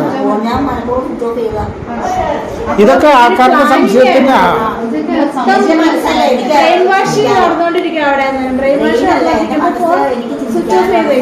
അപ്പൊ ഇവിടുന്ന് ഒരു കോള് വരരുത്, അത്ര ചേച്ചി ഒരു നിമിഷം ഈ ഒരു ചേച്ചി എനിക്ക് അങ്ങനെ പ്രതീക്ഷിച്ചിട്ടേ പോലുമില്ല. ചേച്ചി ഇന്ന് ഒരു അവിശ്വാസ പ്രമേയത്തിന്റെ പേരിൽ ഒരാൾ അവർക്ക് വേണം, അതിനു വേണ്ടിയിട്ട് മാത്രം ചേച്ചി പ്രവർത്തില്ല. അല്ലാണ്ട് ചേച്ചിയോട് ആത്മാർത്ഥതയോ എനിക്ക് ചേച്ചിയെ വിലക്കെടുക്കുക ചെയ്തേ, ഒന്നുമല്ല. വിലക്കെടുക്കുക അവരുടെ കൂടെ എത്രയോ വർഷമായിരുന്നു. TNJന്റെ കൂടെ കോൺഗ്രസ് JCP എത്ര വർഷമായിട്ട്. അതേസമയം ഈ ദൃശ്യങ്ങൾ ഭീഷണിപ്പെടുത്തി ചിത്രീകരിച്ചതാണെന്ന് കലാരാജു പ്രതികരിച്ചു. അന്ന് ഞാൻ പറഞ്ഞില്ല, അങ്ങോട്ട് പിന്നെ അന്ന് ഒതുക്കി വീട്ടിൽ കൊണ്ടുവിട്ടതിന് ശേഷം ഒരു നേതാക്കന്മാര് പോലും എന്ത് കാലം ജീവിച്ചിരിപ്പുണ്ടോന്ന് പോലും അവർക്ക് അറിയത്തില്ല. അപ്പൊ അതിനൊക്കെ അവര് മറുപടി പറയുന്ന കേട്ടോ, എത്ര നീചമായിട്ടുള്ള മറുപടിയാ പറയുന്നത്. നമ്മളെ അത് ഭീഷണിപ്പെടുത്തി അവരെടുത്ത ക്ലിപ്പാണത്. അവിടെ ചെന്നിട്ട് മുടിക്ക് കുത്തിപ്പിടിച്ചെന്ന് പറയുന്നില്ലേ, വിജയ് ലക്കു എന്ന് പറഞ്ഞൊരു SFIയുടെ നേതാവാണ്. അവനാണ് വടിയായിട്ട് പുറകെ നിന്നിട്ട് പിള്ളേര് പുറത്തുണ്ട്. അപ്പൊ എനിക്ക് പിള്ളേര് എവിടെയാണെന്ന് സേഫ് ആണെന്ന് എനിക്ക് അറിയത്തില്ലായിരുന്നല്ലോ. കലാരാജുവിനെ നിയന്ത്രിക്കുന്നത് കോൺഗ്രസ് ആണെന്നും ആശുപത്രിയിൽ അവർ ബന്ധനസ്ഥയാണെന്നും CPM ജില്ലാ സെക്രട്ടറി CN മോഹനൻ ആരോപിച്ചു. ഭീഷണിപ്പെടുത്തി സംസാരിക്കുന്ന ദൃശ്യങ്ങളാണ് പുറത്തുവന്നതെന്നും തട്ടിക്കൊണ്ടുപോയത് നാട്ടുകാർ കണ്ടതാണെന്നുമായിരുന്നു അനൂപ് ജേക്കബിന്റെ പ്രതികരണം. കലാരാജു പോലീസ് സ്റ്റേഷൻ വന്ന ശേഷം ആദ്യം പത്രക്കാർ പറഞ്ഞൊരു കാര്യമുണ്ട്. അതിലെന്താ പറഞ്ഞു? അതിൽ ഈ PB രതീഷിന്റെ പേര് പറഞ്ഞു, LC സെക്രട്ടറി രവീഷിന്റെ പേര് പറഞ്ഞു, അല്ലെങ്കിൽ മറ്റു ഈ പറഞ്ഞ ആൾക്കാരുടെ എല്ലാം പേരാണ്. ബാക്കിയുള്ളതെല്ലാം ശരിക്കും ഫാബ്രിക്കേറ്റ് ചെയ്തിട്ട് ഇവരെ പ്ലാൻ ചെയ്തിരിക്കുക, ഇവരെ തലയിൽ പ്ലാൻ ചെയ്തിരിക്കുകയാണ്. ഈ അവിടുത്തെ ചെയർപേഴ്സൺ എന്ന് പറഞ്ഞ ആൾ ഒരു വനിതയാണ്. ഈ വിജയ ശിവൻ എന്ന് പറഞ്ഞ വിജയ വനിതയാണ്. ആർക്കാണ് കോൺഗ്രസിന്റെ UDFന് ആരെല്ലാം കേസിൽ പ്രതിയാക്കണം അവിടെ എല്ലാം പേര് വരും. ഞങ്ങൾ ഈ പറഞ്ഞ കേസിന്റെ ആര് തട്ടിക്കൊണ്ടുപോയതാണ്? അവരിപ്പോ കോൺഗ്രസ് കസ്റ്റഡിയിലാണ്. ആ കസ്റ്റഡി നിൽക്കുന്ന ആൾ പറയുന്ന കാര്യങ്ങളൊന്നും ഞങ്ങൾ കാര്യമായിട്ട് എടുക്കുന്നില്ല. ഇവരെ അവിടെ നിന്ന് തട്ടിക്കൊണ്ടുപോയി എന്നുള്ളത് വസ്തുതയാണ്. ബലമായ വാഹനത്തിൽ പിടിച്ചു കയറ്റിക്കൊണ്ടുപോയത് അവിടെ ഇരിക്കുന്ന എല്ലാവരും കണ്ടതാണ്, അവർ തന്നെ പറഞ്ഞതാണ്. ഇവർ ഏരിയ കമ്മിറ്റി ഓഫീസിലേക്കാണ് കൊണ്ടുപോയതെന്ന് അവർ തന്നെ വീണ്ടും കൂത്താട്ടുള്ള ഹോസ്പിറ്റലിൽ വെച്ച് തന്നെ അവര് മാധ്യമങ്ങളോട് പറഞ്ഞ വസ്തുതയുമാണ്. അവിടെ വെച്ച് ഏരിയ കമ്മിറ്റി ഓഫീസിൽ വെച്ച് ചുറ്റും ആൾക്കാർ നിന്ന് ഇവരൊക്കെ ഒരു രീതിയിലും സംസാരിക്കാൻ കഴിയാത്ത നിലയിൽ ഇവരെയും കൊണ്ട് പറയിപ്പിക്കുന്ന നിലയിലേക്ക് മാറിയതാണ്. ആ ദൃശ്യങ്ങളുടെ പൂർണ്ണമായ വസ്തുത പരിശോധിക്കപ്പെടേണ്ട ഒന്നാണ്. ആ ദൃശ്യങ്ങൾ എങ്ങനെ അവർ സംസാരിച്ചു, ആ ദൃശ്യങ്ങളുടെ യാഥാർത്ഥ്യമുണ്ട്, അതിനെക്കുറിച്ചുള്ള അത് പരിശോധിച്ചാലേ പറയാൻ കഴിയുള്ളൂ. ആ ഏരിയ കമ്മിറ്റി ഓഫീസിൽ ഒരാളെ കൊണ്ടുവന്നിരുത്തി അവരെ ചുറ്റും നിർത്തി സംസാരിക്കുമ്പോൾ അവർക്ക് സംസാരിക്കുന്നതിന് പരിമിതികളുണ്ടാവും. അവിടെ ഭീഷണിപ്പെടുത്തി അവരെയും കൊണ്ട് ഓരോ രീതിയിലുള്ള സംസാരം കൊണ്ടുവന്നാവാം. അത് ഇവിടെ ഇന്നലെ അസംബ്ലിയിൽ ഉൾപ്പെടെ വളരെ ഉത്തരവാദിത്തത്തോടെയാണ് ഞങ്ങളിത് ഉന്നയിച്ചത്. അവിടെ നടന്ന വസ്തുതാപരമായ കാര്യങ്ങളാണ് ഞങ്ങൾ പറഞ്ഞത്.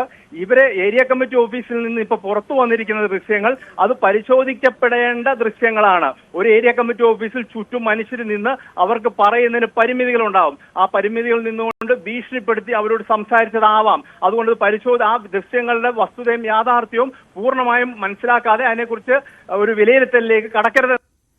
കലാരാജുവിന്റെ രഹസ്യമൊഴി അല്പസമയത്തിനകം രേഖപ്പെടുത്തുമെന്ന് വിവരങ്ങൾ വരുന്നു. ഡാനി പോളും ആജ്ഞ രവീന്ദ്രനും നമുക്കൊപ്പം ചേരുന്നു. ആദ്യം ആജ്ഞ, രഹസ്യമൊഴി ഇന്ന് ഉണ്ടാവുകയില്ല ശാരീരിക പ്രയാസങ്ങൾ കാരണം എന്നുള്ളൊരു വിവരമായിരുന്നു ആദ്യം ഉണ്ടായിരുന്നത്. എന്നാൽ അതേസമയത്ത് ഈ ദൃശ്യങ്ങൾ പുറത്തു വരിക, ഇത് മറ്റൊരു തരത്തിലേക്ക് കാര്യങ്ങൾ പോകുമ്പോൾ രഹസ്യമൊഴി വളരെ പെട്ടെന്ന് കൊടുക്കുക എന്നുള്ളത് അത് ഒഴിവാക്കാൻ കഴിയാത്ത ഒന്നായി മാറുന്നു. അതുകൊണ്ട് കൂടിയാണോ ഇന്ന് രഹസ്യമൊഴി നൽകാനുള്ള ഒരു തീരുമാനത്തിലേക്ക് വീണ്ടും വരാൻ കാരണം? എപ്പോഴായിരിക്കും രഹസ്യമൊഴി നൽകുക?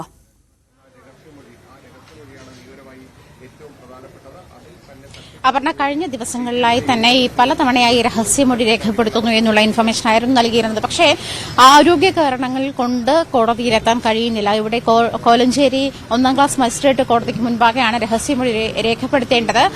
എറണാകുളത്തു നിന്നും ഇത്ര ദൂരം യാത്ര ചെയ്യാനുള്ള ബുദ്ധിമുട്ട്, ആരോഗ്യ പ്രശ്നങ്ങളുണ്ട്, ചികിത്സയിലാണ്, ഇത്തരം കാര്യങ്ങളൊക്കെ ചൂണ്ടിക്കാട്ടിയായിരുന്നു. നേരത്തെ കലാരാജു ഈ മൊഴി നൽകാൻ എത്തുന്നില്ല എന്ന് അറിയിച്ചിരുന്നത്. പക്ഷേ മാത്രമല്ല, മജിസ്ട്രേറ്റ് അവിടേക്ക് എത്തി, ഹോസ്പിറ്റലിലേക്ക് എത്തി രഹസ്യമൊഴി എടുക്കുമെന്നൊരു സൂചന കൂടി ഉണ്ടായിരുന്നു. പക്ഷേ ഇതൊക്കെ മാറ്റിക്കൊണ്ട് ഇന്ന് ഉച്ചയ്ക്ക് ഇപ്പോൾ 2:30 കോടതി ചേരുമ്പോൾ രഹസ്യമൊഴി രേഖപ്പെടുത്താൻ തന്നെയാണ് തീരുമാനം.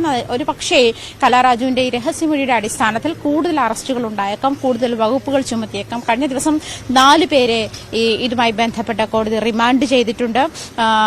അറസ്റ്റിലായ ചില ആളുകളൊക്കെ കേസ് എടുത്തിട്ടുള്ള ചില ആളുകളൊക്കെ ഒളിവിലാണ്. ഇത് മാത്രമല്ല, ഏറ്റവും അവസാനത്തെ കാര്യം എന്ന് പറയുന്നത് ഇതുമായി ബന്ധപ്പെട്ട് എറണാകുളം DCC പ്രസിഡന്റ് ഷിയാസിനും അതുപോലെ യൂത്ത് കോൺഗ്രസ് സംസ്ഥാന ഉപാധ്യക്ഷൻ അബിൻ വർക്കിക്കുമെതിരെ ജാമ്യമില്ലാത്ത വകുപ്പുകൾ പ്രകാരം കേസെടുത്തിട്ടുണ്ട്. അതായത് പോലീസിനെ കയ്യേറ്റം ചെയ്തു, അതിക്രമം കാട്ടി തുടങ്ങിയ വകുപ്പുകളൊക്കെ തുടങ്ങിയ കേസുകളൊക്കെ ചുമത്തിക്കൊണ്ടാണ്. പക്ഷെ അത് ഇത്തരം കാര്യങ്ങൾ, അതായത് പോലീസിന്റെ വീഴ്ച മറച്ചുവെക്കാൻ വേണ്ടിയാണ് ഉള്ള നീക്കങ്ങളാണ് ഇത്തരത്തിൽ ഉണ്ടായത്. അങ്ങനത്തെ ഒരു നീക്കത്തിന്റെ ഭാഗമായിട്ടാണ് ഇപ്പോൾ തങ്ങൾക്കെതിരെ കേസെടുത്തിരിക്കുന്നത് എന്നാണ് DCC പ്രസിഡന്റ് നമ്മളോട് പ്രതികരിച്ചതും അങ്ങനെയാണ്. മാത്രമല്ല, ഈ ഒരു കാര്യത്തിൽ, അതായത് കലാരാജുവിനെ തട്ടിക്കൊണ്ടുപോകുന്നു, ഒളിവിൽ താമസിപ്പിക്കുന്നു, ഈ കാര്യങ്ങളൊക്കെ പോലീസ് അറിയാതെ നടക്കില്ല. പോലീസ് അറിഞ്ഞുകൊണ്ട് തന്നെ ഉണ്ടായിരുന്ന ആ ഒരു CPM പോലീസും കൂടി ചേർന്നുള്ള നടത്തിയ കള്ളക്കളികളുടെ ആകപത്രമാണ് കലാരാജു എന്ന കൌൺസിലർ ഇപ്പോൾ അനുഭവിച്ചുകൊണ്ടിരിക്കുന്നത് എന്ന് തന്നെയാണ് DCC പ്രസിഡന്റ് പറഞ്ഞത്.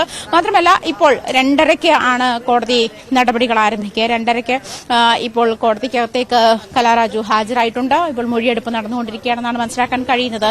ഇതിനുശേഷം കൂടുതൽ വകുപ്പുകൾ ചുമത്തിയേക്കാം, അതായത് അവരുടെ രഹസ്യമൊഴിയുടെ അടിസ്ഥാനത്തിൽ കൂടുതൽ വകുപ്പുകൾ ചുമത്തിയേക്കാം എന്നാണ് ഇപ്പോൾ നമുക്ക് മനസ്സിലാക്കാൻ കഴിയുന്നത്. അപർണ, ഞാൻ തിരികെ എത്താം. ഡാനി പോൾ, രഹസ്യമൊഴി കൊടുക്കുക എന്നുള്ളത് ഇത് UDF-നെ സംബന്ധിച്ചിടത്തോളം, കോൺഗ്രസിനെ സംബന്ധിച്ചിടത്തോളം ഇനി ഇതിൽ നിന്ന് ഒരു പിറകിലോട്ട് പോകാൻ കഴിയില്ല. ആ നിലപാടിൽ ഉറച്ചു നിൽക്കുക. ഭീഷണിപ്പെടുത്തി എടുപ്പിച്ച ദൃശ്യങ്ങളാണ് എന്നുള്ള ഒരു പ്രതികരണം കലാരാജു നടത്തിയ ഒരു സാഹചര്യമുണ്ട്. അതായത് CPM-ന്റെ മുന്നിൽ പിന്നെ ബാക്കിയുള്ളത് അതേത് തരത്തിലാണ്? ഒരു വളരെ കുഴങ്ങി മറിഞ്ഞ ഒരു കേസിലേക്ക് ഇത് കടക്കാനുള്ള ഒരു സാധ്യതയാണോ ഉള്ളത്?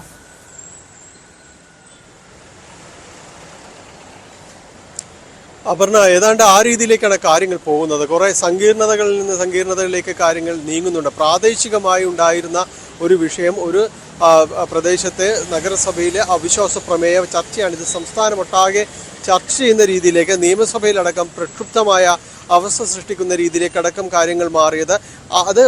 അത് കൈകാര്യം ചെയ്ത രീതി തന്നെയാണ് എന്നതിൽ യാതൊരു സംശയവുമില്ല. എന്തായാലും ഇത് സംബന്ധിയായ ദൃശ്യങ്ങൾ പുറത്തു വന്നിരിക്കുന്നു. ഈ ദൃശ്യങ്ങൾ പുറത്തു വരുമ്പോൾ അതിൽ ഉണ്ടായിരുന്നത് CPM ആദ്യഘട്ടത്തിൽ ഒരു പ്രതിരോധത്തിലേക്ക് പോയിരുന്നെങ്കിലും പിന്നീട് അവർക്ക് പറയുവാനുള്ള ഒരു മുനമ്പിലേക്ക് അവർ എത്തുകയും ചെയ്തിരിക്കുന്നു എന്നതാണ്. കാരണം തങ്ങൾ തുടക്കത്തിൽ പറഞ്ഞിരുന്നത് പോലെ ഇതിന് പിറകിൽ കൃത്യമായ ലക്ഷ്യമുണ്ട്, കൃത്യമായ താല്പര്യങ്ങളുണ്ട്. അതിൻ്റെ ആ സംസാരത്തിൽ അതെല്ലാം തന്നെ തെളിഞ്ഞു വരുന്നുണ്ട് എന്നതെല്ലാം തന്നെ അവർ പറയുകയും ചെയ്യുമ്പോൾ ഇന്ന് രാവിലെ ഈ ഇത്തരം ദൃശ്യങ്ങളിലേക്ക് വരുമ്പോൾ തന്നെയും പൊതുവിൽ UDF-ഉം കോൺഗ്രസും തന്നെയാണ് ഇന്ന് പ്രതിരോധത്തിലേക്ക് പോയത്. അതിൽ കഴിഞ്ഞ ദിവസങ്ങളിൽ ഉണ്ടായിരുന്ന എന്നാണ് രഹസ്യമൊഴി എന്നത് സംബന്ധിയായ ഒരു കാര്യങ്ങളുണ്ടായിരുന്നു. നോക്കുക അപർണ, ഈ ദിവസം അത്രയും ഒരിക്കലും ഈ കലാരാജുവിനെ തള്ളിപ്പറഞ്ഞുകൊണ്ട് പോകാനായിട്ട് CPM നേതൃത്വം തയ്യാറായിരുന്നില്ല എന്നതാണ്. അപ്പോഴും ഒരു വിശ്വാസം അവർ ബാക്കി നിർത്തിയിരുന്നു എന്നതാണ്. ഇന്ന് CPM എറണാകുളം ജില്ലാ സെക്രട്ടറി CN മോഹൻ സംസാരിക്കുമ്പോഴും അദ്ദേഹം പൂർണ്ണമായും കലാരാജുവിനെ തള്ളിക്കളയാതെ തന്നെയാണ് പറഞ്ഞത്. വരട്ടെ, നോക്കാം, പാർട്ടിയിൽ നിന്ന് പുറത്താക്കുമോ, അച്ചടക്ക നടപടിയുണ്ടോ എന്നെല്ലാം ചോദ്യത്തിന് അദ്ദേഹം പറഞ്ഞത് കാര്യങ്ങൾ പരിശോധിക്കട്ടെ എന്ന രീതിയിലാണ്. സാധാരണഗതിയിൽ കണ്ടുവരുന്ന CPM-ന്റെ കടുത്ത അച്ചടക്കത്തിൻ്റെ ഒരു ആ സമയത്തും ഈ ഒടുവിൽ പോലും ഉണ്ടായിരുന്നില്ല എന്നതാണ്. പക്ഷെ ഇപ്പോൾ അവർ ഈ രഹസ്യമൊഴി എന്ന ഒരു കാര്യത്തിലേക്ക് അത് നീണ്ടു പോകുന്നതനുസരിച്ച് ചില അഭ്യൂഹങ്ങൾ ഉയർന്നിരുന്നു. കാരണം ഇവർ മൊഴിയിൽ നിന്ന് പിന്മാറുമോ എന്നതടക്കമുള്ള കാര്യങ്ങൾ വന്നിരുന്നു. അവിടെയാണ് എന്തുകൊണ്ട് കൂടുതൽ CPM പ്രവർത്തകരെ ഇതുമായി ബന്ധപ്പെട്ടുകൊണ്ട് അറസ്റ്റ് ചെയ്യുന്നില്ല എന്നതിൻ്റെ പോലീസിൻ്റെ ഒരു നിലപാടിനെ കുറിച്ച് പോലും നോക്കിയത്. കാരണം ഇവർ ഈ മൊഴിയിൽ നിന്ന് പിന്മാറാനുള്ള ഒരു സാധ്യതകൾ പലരും തന്നെ ചൂണ്ടിക്കാണിച്ചിരുന്നു. CPM ആ രീതിയിലേക്ക് ഇടപെടുന്നു എന്നതടക്കമുള്ള കാര്യങ്ങളുണ്ട്. പല ചർച്ചകളും നടത്തുന്നതായിട്ട് പറച്ചിലുണ്ടായിരുന്നു. പക്ഷെ അതിനെല്ലാം വിരാമം ഇട്ടുകൊണ്ടാണ് ഇന്നിപ്പോൾ രഹസ്യമൊഴിയിലേക്ക് നീങ്ങിയത്. പോലീസിന്റെ നിലപാടും ഈ രഹസ്യമൊഴി സ്വീകരിച്ചതിനു ശേഷം ഇവർ നേരത്തെ നൽകിയിരുന്ന പരാതിയിൽ അടക്കം ഉറച്ചു നിൽക്കുന്നുണ്ടോ എന്നതടക്കമുള്ള കാര്യങ്ങൾ കോടതിയിൽ നിന്ന് ഈ മൊഴിപ്പാർപ്പ് കിട്ടുന്നതനുസരിച്ച് പരിശോധിച്ച് മുന്നോട്ട് പോകാമെന്ന രീതിയിലാണ് പോലീസും എത്തി നിൽക്കുന്നത്. അങ്ങനെ ഈ കാര്യങ്ങൾ സങ്കീർണതയിൽ നിന്ന് സങ്കീർണതയിലേക്ക് പോകുന്നു. ഇനിയിപ്പോൾ ഈ രഹസ്യമൊഴി പൂർണ്ണമായും തന്നെ എതിരെ നിൽക്കുകയാണെങ്കിൽ CPM അടുത്ത നടപടികളിലേക്ക് അടക്കം നീങ്ങേണ്ടി വരുന്നു. കലാരാജുവിനെതിരെയുള്ള നടപടികളിലേക്ക് അതോ കലാരാജു രാജിവെച്ച് പുറത്തു പോകുമെന്നതടക്കമുള്ള കാര്യങ്ങൾ. കലാരാജുവും CPM നിന്ന് രാജിവെച്ചിട്ടില്ല എന്നത് നമ്മൾ ഓർക്കണം. അപ്പോൾ ഇതെല്ലാം എന്താണ് സൂചിപ്പിക്കുന്നതെന്നത് മനസ്സിലാക്കാൻ ഈ രഹസ്യമൊഴി അടക്കമുള്ള കാര്യങ്ങളിലെ തുടർ നടപടികളിലേക്ക് കുഴപ്പം രാജിവെച്ചു പോയിട്ടില്ല, മറ്റ് പാർട്ടിയിലേക്ക് പോകുമോ എന്നുള്ള ചോദ്യത്തിന് അതിലൊരു നിലപാടെടുത്തിട്ടില്ല. പാർട്ടി ഇവരെ പുറത്താക്കുകയും ചെയ്തിട്ടില്ല. രഹസ്യമൊഴി കൊടുക്കുകയില്ല അല്ലെങ്കിൽ അങ്ങനെ ഒരു വിരുദ്ധമായിട്ടുള്ള കാര്യമാകുകയില്ല അല്ല ഉണ്ടാവുക എന്ന് ഈ നിമിഷം വരെ CPM കരുതിയത് എന്തുകൊണ്ടായിരിക്കും? മറ്റെന്തെങ്കിലും കാര്യങ്ങൾ അതിനകത്തുണ്ടാകുമോ?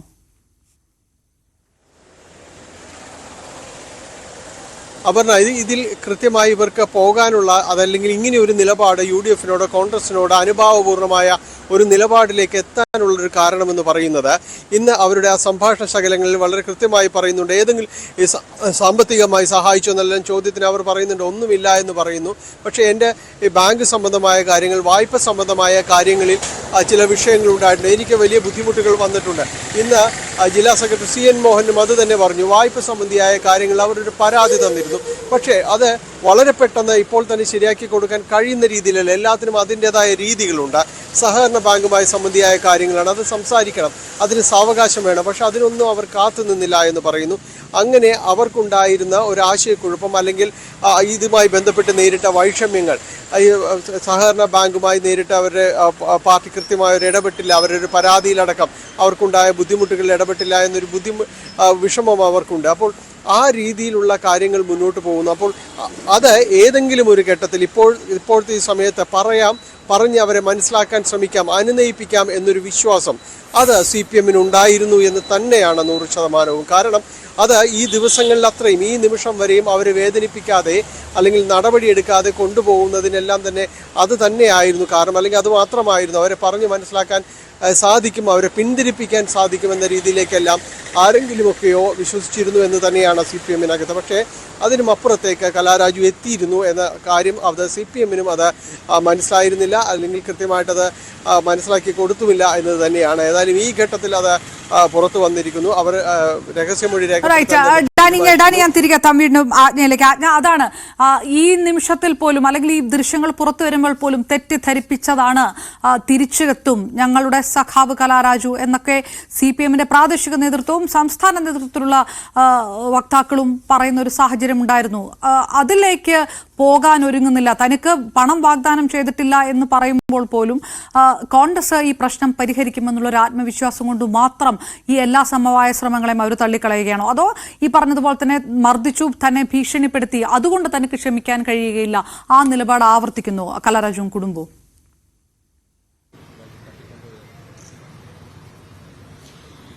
അപർണ, നേരത്തെ തന്നെ ഈ ബാങ്കുമായി ബന്ധപ്പെട്ടുള്ള സാമ്പത്തിക പ്രശ്നത്തെ പറ്റി പറഞ്ഞപ്പോൾ CPM ഒരു നിലപാടും കൈക്കൊണ്ടില്ല എന്ന് തന്നെയാണ് കലാരാജു പറയുന്നത്. മാത്രമല്ല, ഇത് കോൺഗ്രസ് നേതാക്കളോട് പറഞ്ഞപ്പോൾ അത് അന്വേഷിക്കാം എന്നെങ്കിലും അവർ പറയേണ്ടേ. ആ ഒരു വാക്കുപോലും താൻ ഇത്ര കാലം പ്രവർത്തിച്ച പാർട്ടിയുടെ ഭാഗത്തുനിന്നും ഉണ്ടായില്ല എന്ന് അവർ അല്പം മുൻപ് CPM തന്നെ പുറത്തുവിട്ട ഓഡിയോ സംഭാഷണത്തിൽ അവരത് തന്നെയാണ് പറയുന്നത്. പക്ഷേ ഇതിൽ DCC പ്രസിഡന്റ് ചോദിക്കുന്ന ഒരു ചോദ്യമുണ്ട്. എന്തിനാണ് CPM ഇത്തരത്തിൽ അവരറിയാതെ വീഡിയോ എടുക്കുന്നത്? ഇവരാരെയാണ് ഭയപ്പെടുന്നത്?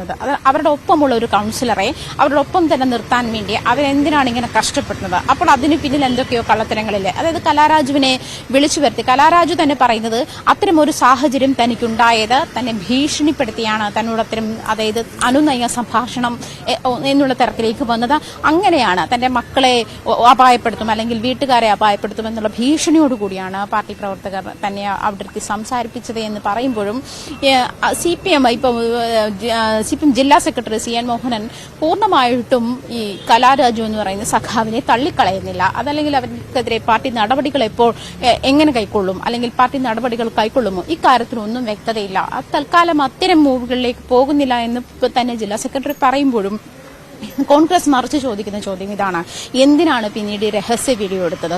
അതായത് കലാരാജുവിനെ അവിടെ കൊണ്ടുവരുത്തി എന്തിനാണ്? CPM ആരെയാണ് ഇത്തരത്തിൽ ഭയപ്പെടുന്നത്? അതായത് ആ ഒരു തരത്തിൽ CPMന്റെ ഭാഗത്തുനിന്ന് കലാരാജുവിനെ ഇത്തരത്തിൽ അപായപ്പെടുത്താനുള്ള നീക്കങ്ങൾ നേരത്തെ തന്നെ CPMന്റെ ഭാഗത്തുനിന്ന് ഉണ്ടായിരുന്നിരിക്കാം എന്നുള്ള ശക്തമായ ആരോപണമാണ് കോൺഗ്രസിന്റെ ഭാഗത്ത് കോൺഗ്രസ് മുന്നോട്ട് വയ്ക്കുന്നത്. ആ ഒരു സാഹചര്യത്തിൽ തന്നെ തങ്ങൾക്കെതിരെ എടുത്ത കേസും, അതായത് എറണാകുളം DCC പ്രസിഡന്റ്, അതുപോലെ യൂത്ത് കോൺഗ്രസ് ഉപാധ്യക്ഷൻ അബിൻ വർക്കി, അതുപോലെ കുറച്ച് കോൺഗ്രസ് പ്രവർത്തകർ, ഇവർക്കെതിരെയെല്ലാം ജാമ്യമില്ലാ വകുപ്പ് പോലീസ് കേസെടുത്തത് ഈ തെറ്റ് പോലീസിന്റെ വീഴ്ച മറയ്ക്കാൻ വേണ്ടിയിട്ടാണെന്നുള്ള ആരോപണവും ശക്തമാണ്.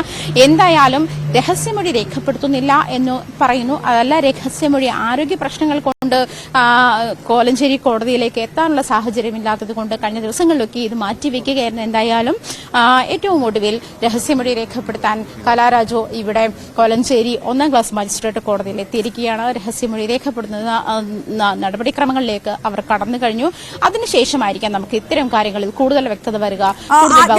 കലാരാജുവിന്റെ മകളടക്കം ആരെങ്കിലും ഇതിനകത്ത് കൂടുതൽ ഏതെങ്കിലും രീതിയിലൊരു പ്രതികരണം നടത്തിയിട്ടുണ്ടോ? എത്ര സമയമെടുക്കും ഈ രഹസ്യമൊഴി രേഖപ്പെടുത്തി പുറത്തു വരാൻ? അപ്പോൾ സ്വാഭാവികമായിട്ടും ഈ ചിത്രം വ്യക്തമാകും. മാധ്യമങ്ങളെ കണ്ട് ഈ കാര്യങ്ങൾ അവർ പറയും. അങ്ങനെയാണോ കരുതുന്നത്?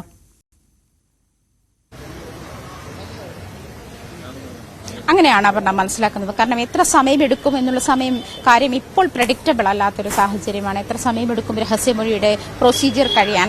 അത് അവർക്ക് പറയാനുള്ളതിന്റെ അല്ലെങ്കിൽ അതിന്റെ ആധിക്യം അനുസരിച്ചിട്ടായിരിക്കും ആ ഒരു പ്രൊസീജിയർ നീളുക എന്നാണ് മനസ്സിലാക്കാൻ കഴിയുന്നത്. എന്തായാലും നടപടിക്രമങ്ങൾക്ക് ശേഷം അവർ മാധ്യമങ്ങളോട് സംസാരിക്കുമെന്ന് തന്നെയാണ്. നേരത്തെ ഹോസ്പിറ്റലിൽ ഉണ്ടായിരുന്ന സമയത്ത് നമ്മൾ മാധ്യമങ്ങൾ അവരോട് അവരും അമ്മായി സംസാരിക്കാൻ ശ്രമിച്ചിരുന്നെങ്കിലും രഹസ്യമൊഴിക്ക് ശേഷം കൊടുത്ത ശേഷം സംസാരിക്കാം എന്ന് തന്നെയാണ് അവർ മാധ്യമങ്ങളോട് പ്രതികരിച്ചത്. ശേഷം മാധ്യമങ്ങളോട് അവർ പ്രതികരിക്കും എന്ന് തന്നെയാണ് മനസ്സിലാക്കാൻ കഴിയുന്നത്. അതിനുശേഷമായിരിക്കും അപർണ സൂചിപ്പിച്ചതുപോലെ തുടർ നടപടിക്രമങ്ങൾ എന്തൊക്കെയാണ്.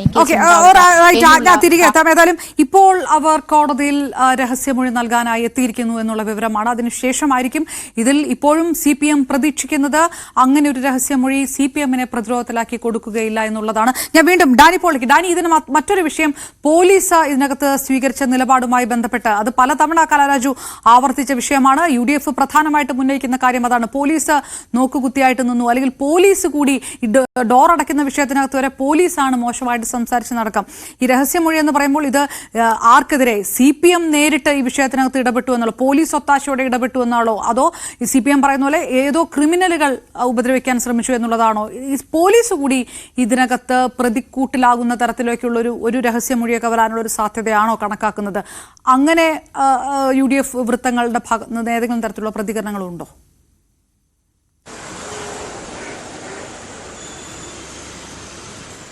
അപർണ, ഇതില് പോലീസിനെതിരെ കൃത്യമായും ഇതിൽ മൊഴി നൽകുമെന്ന് തന്നെയാണ് പ്രതീക്ഷിക്കുന്നത്. കാരണം ഇത്ര ദിവസവും കലാരാജു സംസാരിച്ച കാര്യങ്ങളിൽ പോലീസിന് കൃത്യമായ രീതിയിലൊരു പങ്ക് എന്ന രീതിയിൽ തന്നെ അവരുടെ മൊഴികളിൽ അവർ അടയാളപ്പെടുത്തിയിരുന്നു എന്നതാണ്.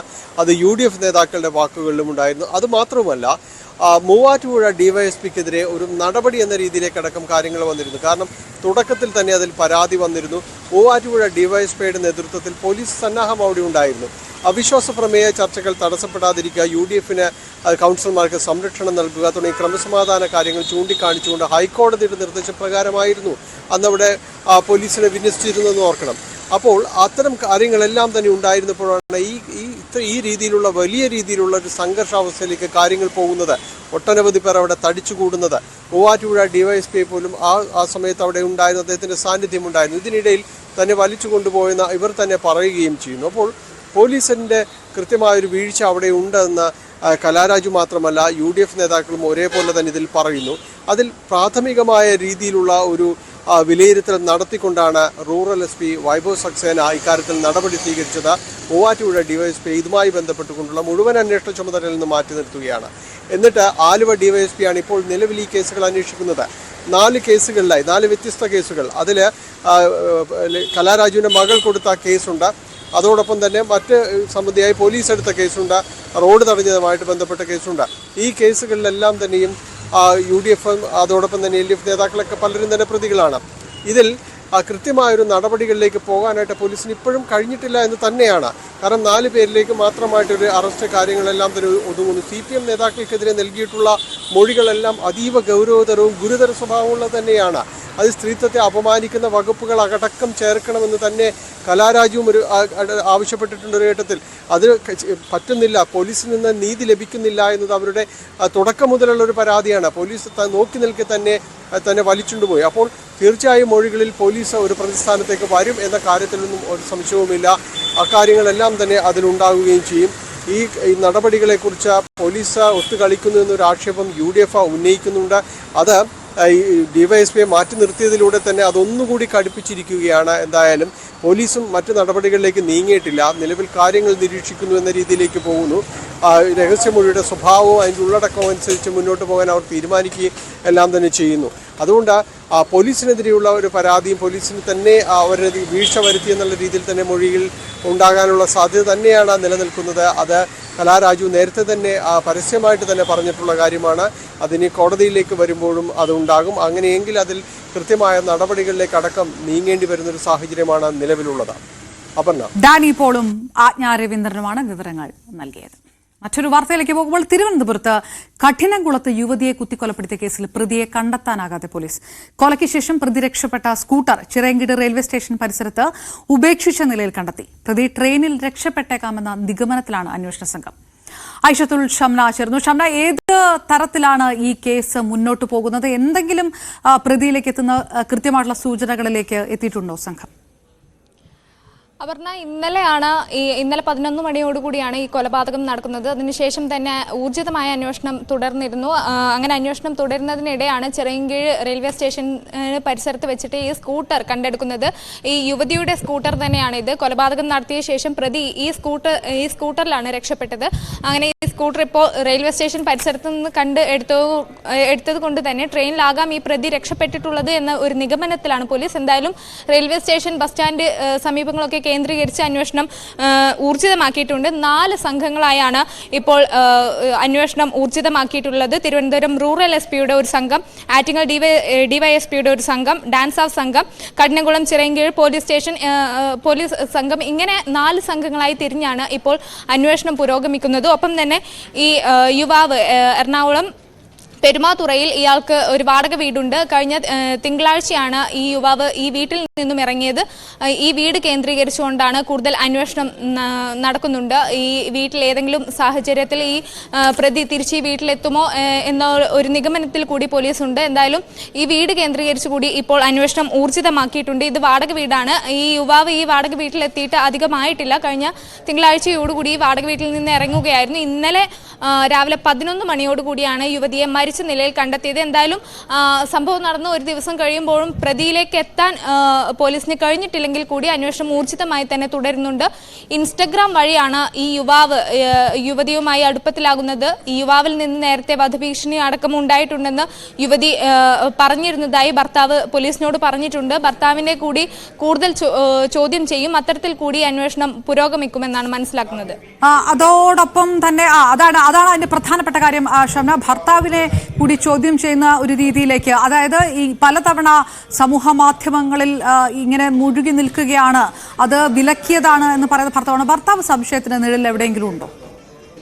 തീർച്ചയായും അപർണ, ഈ പലതവണ ഈ യുവാവിൽ നിന്ന്, ഇൻസ്റ്റഗ്രാം വഴി പരിചയപ്പെട്ട ഈ യുവാവിൽ നിന്ന് തനിക്ക് വധഭീഷണി ഉണ്ടെന്ന് ഭാര്യ പറഞ്ഞിരുന്നതായി ഭർത്താവ് മൊഴി നൽകിയിട്ടുണ്ട്. അങ്ങനെയാണെങ്കിൽ ഏതെങ്കിലും ഒരു ഘട്ടത്തിൽ ഈ ഭർത്താവ് ഈ യുവാവിനെതിരെയോ അല്ലെങ്കിൽ ഭാര്യയ്ക്ക് ഇത്തരത്തിൽ ഒരു വധഭീഷണി ഉണ്ടെന്ന തരത്തിലോ മറ്റ് നിയമ നടപടികളിലേക്ക് പോയിട്ടില്ല, അല്ലെങ്കിൽ അത്തരം പരാതികൾ ഒന്നുമില്ലതായി കണ്ടെത്തിയിട്ടില്ല. അതിന്റെ അടിസ്ഥാനത്തിൽ കൂടി തന്നെ എന്തുകൊണ്ട് ഭർത്താവ് സ്വന്തം ഭാര്യയ്ക്ക് നേരെ ഇത്തരം ഒരു വധഭീഷണി ഉണ്ടായിട്ട് കൂടി, അല്ലെങ്കിൽ ഒരു യുവാവ് തന്റെ ഭാര്യയെ ഇങ്ങനെ ഭീഷണിപ്പെടുത്തിയിട്ട് കൂടി എന്തുകൊണ്ട് ഈ ഭർത്താവ് പ്രതികരിച്ചില്ല, അല്ലെങ്കിൽ അതിൽ പരാതി നൽകിയില്ല എന്നൊരു ചോദ്യം ഉയർന്നുണ്ട്. അതുകൊണ്ട് തന്നെ ഭർത്താവിനെ കൂടുതൽ വിശദമായി ചോദ്യം ചെയ്യും.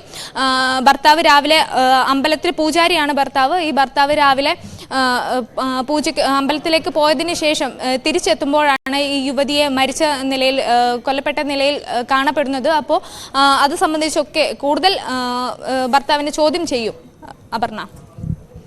കൂടുതൽ അതോടൊപ്പം തന്നെ ഒരുപക്ഷെ സംസ്ഥാനം കടക്കാനുള്ള ഒരു സാധ്യത അങ്ങനെ കണക്കാക്കുന്നുണ്ടോ? കൃത്യമായി ഒരു ലൂപ്പ് ഹോളുകളൊന്നും വെക്കാതെ നടത്തിയ ഒരു കൊലപാതകം, വളരെ പ്ലാൻഡ് ആയിട്ട് നടത്തിയ ഒരു കൊലപാതകം, ഇപ്പോൾ പറയുന്ന പോലെ സംശയത്തിന് ഭർത്താവ് ഉണ്ടെങ്കിലും ഇത് 1-2 പേർക്ക് മാത്രമായിട്ട് നടപ്പാക്കാൻ കഴിയാത്തൊരു കൊലപാതകം, അങ്ങനെ കണക്കാക്കുന്നുണ്ടോ പോലീസ്? തീർച്ചയായും അപർണ, ഇത് സംസ്ഥാനം മാറിക്കൂടി ഈ അന്വേഷണം പുരോഗമിക്കാനുള്ള ഒരു സാധ്യത കൂടി കാണണം. കാരണം ഈ റെയിൽവേ സ്റ്റേഷൻ പരിസരത്ത് നിന്നാണ് യുവതിയുടെ സ്കൂട്ടറുമായി രക്ഷപ്പെട്ട പ്രതിയെ, ആ സ്കൂട്ടർ കണ്ടെടുക്കുന്നത് റെയിൽവേ സ്റ്റേഷൻ പരിസരത്ത് നിന്നാണ്. അതുകൊണ്ട് തന്നെ ഈ ട്രെയിൻ വഴി സംസ്ഥാനം കടന്നോ പ്രതി എന്ന ഒരു ചോദ്യം കൂടിയുണ്ട്. ഈ ഇൻസ്റ്റഗ്രാം വഴി പരിചയപ്പെട്ട യുവാവാണ് പ്രതിയെങ്കിൽ അയാൾ ഈ സംസ്ഥാനം കടന്നു പോയിട്ടുണ്ടോ എന്നൊരു ചോദ്യം കൂടിയുണ്ട്. അങ്ങനെയെങ്കിൽ മറ്റ് സംസ്ഥാനങ്ങളിലേക്ക് കൂടി അല്ലെങ്കിൽ കേരളത്തിന് പുറത്തേക്ക് കൂടി ഈ അന്വേഷണം വ്യാപിപ്പിക്കേണ്ടതുണ്ട്. അത്തരത്തിൽ അത് സംബന്ധിച്ച വ്യക്തതകളൊക്കെ പോലീസ് നൽകുന്നതേ ഉള്ളൂ. എന്തായാലും ഇപ്പോൾ 4 സംഘങ്ങളായി തിരിഞ്ഞാണ് അന്വേഷണം നടത്തുന്നത്. യുവാവിന്റെ പെരുമാതുറയിലുള്ള വീട് കേന്ദ്രീകരിച്ചും റെയിൽവേ സ്റ്റേഷൻ, ബസ് സ്റ്റാൻഡ് കേന്ദ്രീകരിച്ചൊക്കെ അന്വേഷണം ഊർജിതമാക്കിയിട്ടുണ്ട്. ഷംന വിവരങ്ങൾ നൽകിയത്. കണ്ണൂർ ജില്ലാ പഞ്ചായത്ത് പ്രസിഡന്റായിരിക്കെ PP ദിവ്യ ബെനാമി കമ്പനി രൂപീകരിച്ചതായി ആരോപണം. കോടിക്കണക്കിന് രൂപയുടെ കരാറുകൾ ദിവ്യ നൽകിയത് സ്വന്തം കമ്പനിക്കാണെന്ന് KSU സംസ്ഥാന വൈസ് പ്രസിഡന്റ് മുഹമ്മദ് ഷമാസ് ആരോപിച്ചു. ദിവ്യയുടെ അടുത്ത സുഹൃത്തും നാട്ടുകാരനുമായ മുഹമ്മദ് ആസിഫാണ് കമ്പനിയുടെ MD. ഒരു കരാർ പോലും മറ്റൊരു കമ്പനിക്ക് ലഭിച്ചില്ലെന്ന് ആരോപിച്ച് ഇതിന്റെ രേഖകളും പുറത്തുവിട്ടു. ജില്ലാ പഞ്ചായത്ത് പ്രസിഡന്റായിരിക്കെ തന്നെ കോടിക്കണക്കിന് രൂപയുടെ കരാറുകളാണ് സ്വന്തം ബിനാമി കമ്പനിക്ക് PP ദിവ്യ നൽകിയത്. കമ്പനിയുടെ പേര് നിങ്ങൾ നേരത്തെ തന്നെ കേട്ടിട്ടുണ്ടാകും. ചില സംശയങ്ങളും ചില വിവരാവകാശ രേഖകളൊക്കെ ബന്ധപ്പെട്ടൊക്കെ പുറത്തു വന്നിരുന്നു.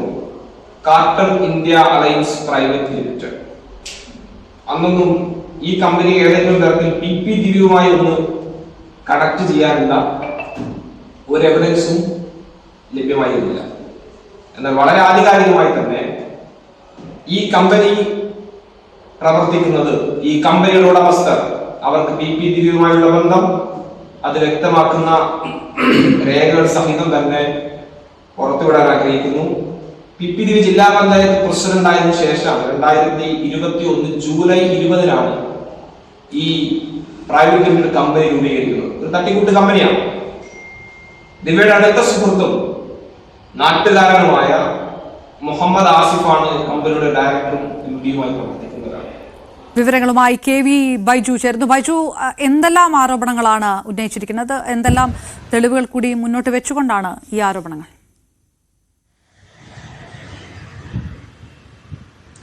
അപർണ, പ്രധാനമായും 2 ആരോപണങ്ങളാണ് ഈ KSU സംസ്ഥാന വൈസ് പ്രസിഡന്റായ മുഹമ്മദ് ഷമാസ് ഉന്നയിക്കുന്നത്.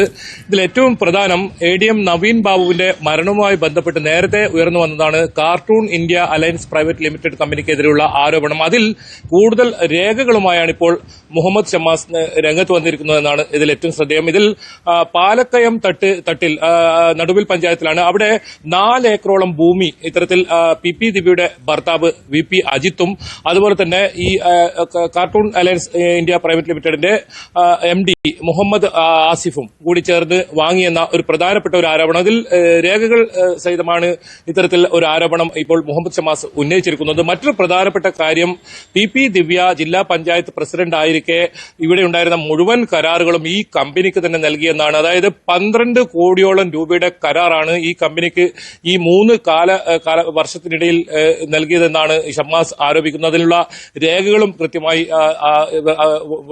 പുറത്തുവിടുന്നുണ്ട്. നേരത്തെ കോൺഗ്രസ് നിരവധി തവണ ഈ കമ്പനിക്കെതിരെ ആരോപണം ഉന്നയിച്ചിരുന്നെങ്കിലും വ്യക്തമായ രേഖകൾ നേരത്തെ ഉണ്ടായിരുന്നില്ല. അതാണിപ്പോൾ ഷമാസ് കൃത്യമായ രേഖകൾ സഹിതം ഈ ആരോപണവുമായി ഇപ്പോൾ രംഗത്ത് വന്നിരിക്കുന്നത്. എന്തായാലും ഈ അജിത്തും അതുപോലെ തന്നെ ഈ MDയും ചേർന്ന് ഇത്തരത്തിൽ നിരവധി ഇടങ്ങളിൽ സ്ഥലം വാങ്ങിയിട്ടുണ്ടെന്നാണ് ഈ ഷമാസ് ആരോപിക്കുന്നത്. അതിൽ ഏറ്റവും പ്രധാനം ഞാൻ നേരത്തെ സൂചിപ്പിച്ചതുപോലെ തന്നെ കണ്ണൂർ ജില്ലയിലെ പ്രമുഖ ടൂറിസ്റ്റ് കേന്ദ്രമായ ഈ സ്ഥലത്ത് ഇവിടെ ഇത്തരത്തിൽ 4 ഏക്കറോളം സ്ഥലം ഇവർ വാങ്ങിക്കൂട്ടിയിട്ടുണ്ടെന്നാണ്. അതിൽ ഈ രണ്ടുപേരുടെയും പേരിലാണ് ഇത്തരത്തിൽ ഭൂമി രജിസ്റ്റർ ചെയ്തിരിക്കുന്നത് എന്നുള്ള രേഖകളും ഷമ്മാസ് പുറത്തുവിടുകയുണ്ടായി. എന്തായാലും ഈ നേരത്തെ ഉന്നയിച്ച ആരോപണങ്ങൾക്ക് പുറമെ ഇനിയും ഒരുപാട് ഇത്തരത്തിൽ അഴിമതി, അതുപോലെ തന്നെ നിരവധി ഇടങ്ങളിൽ ഇത്തരത്തിലുള്ള അവിശുദ്ധ കൂട്ടുകെട്ടുകളൊക്കെ ഉണ്ടായിട്ടുണ്ടെന്ന ഒരു കാര്യവും ഷമ്മാസ് പറയുന്നുണ്ട്. എന്തായാലും ഒരുപാട് ആരോപണങ്ങൾ നേരത്തെ പി ദിവ്യക്കെതിരെ ഉയർന്നിരുന്നു. അതിൽ കൃത്യമായ തെളിവുകളുടെ അടിസ്ഥാനത്തിലാണ് ഇപ്പോൾ ഷമ്മാസ് രംഗത്ത് വന്നിരിക്കുന്നതാണ് ഇതിൽ ഏറ്റവും ശ്രദ്ധേയം.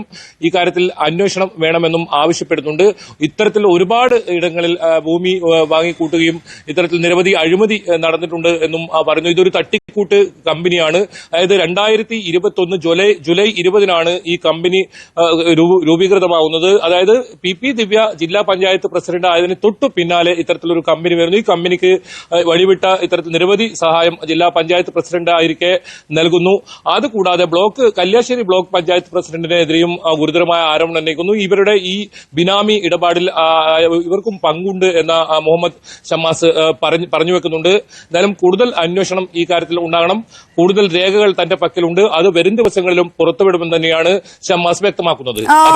ബൈജു, ഇത് ദിവ്യയിലേക്കും കുടുംബത്തിലേക്കും മാത്രം ഒതുങ്ങാതെ Kalliasseri block panchayat president P ഷാജിറിനെയും ഇതിനകത്ത് ആരോപണത്തിൽ ഉൾപ്പെടുത്തിയിരിക്കുന്നു. ബിനാമി ഇടപാടുകൾ ഷാജിറിന് പങ്കുണ്ടെന്ന് പറയുന്നു. പഞ്ചായത്തിന്റെ നിർമ്മാണ പ്രവൃത്തികളുടെ കരാറും ഈ കമ്പനിക്ക് ലഭിച്ചിട്ടുണ്ട്. അതായത് ഇത് ദിവ്യയിൽ മാത്രമല്ല, ഇത് പഞ്ചായത്തിനെ കൂടി പ്രതിക്കൂട്ടിൽ നിർത്തുന്ന തരത്തിലുള്ള ആരോപണങ്ങളും തെളിവുകളോടുകൂടിയാണോ ഷമ്മാസ് മുന്നോട്ട് വെക്കുന്നത്?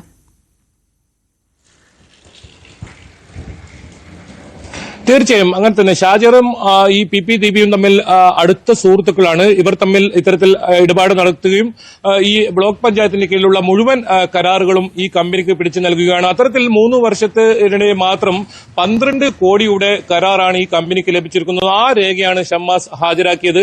അതുകൂടാതെയാണ് നേരത്തെ പറഞ്ഞതുപോലെ തന്നെ നിരവധി ഇടങ്ങളിൽ പ്രധാനപ്പെട്ട ടൂറിസം കേന്ദ്രങ്ങളിൽ ഉൾപ്പെടെ ഇത്തരത്തിൽ ഭൂമി വാങ്ങി കൂട്ടി എന്ന ഒരു ആരോപണം ഉന്നയിച്ചിരിക്കുന്നത്. ഇതിൽ ഈ MD എന്ന് പറയുന്നത് ഈ പി ദിവ്യയുടെ അടുത്ത സുഹൃത്താണ് മുഹമ്മദ് ആസിഫ്. അതുപോലെ തന്നെ VP അജിത്തും ഈ ഭർത്താവ് VP അജിത്തും ഇവർ 3 പേരും ദിവ്യക്കെതിരെ രൂക്ഷമായിട്ടുള്ള ആരോപണങ്ങളുമായി കോൺഗ്രസ് നേതാവ് ഷമ്മാസും രംഗത്ത് എത്തിയിരിക്കുന്നു. ഏതായാലും സ്പോട്ട് ലൈവ് കൂടുതൽ വാർത്തകളുമായി വീണ്ടും നാളെ. നമസ്കാരം.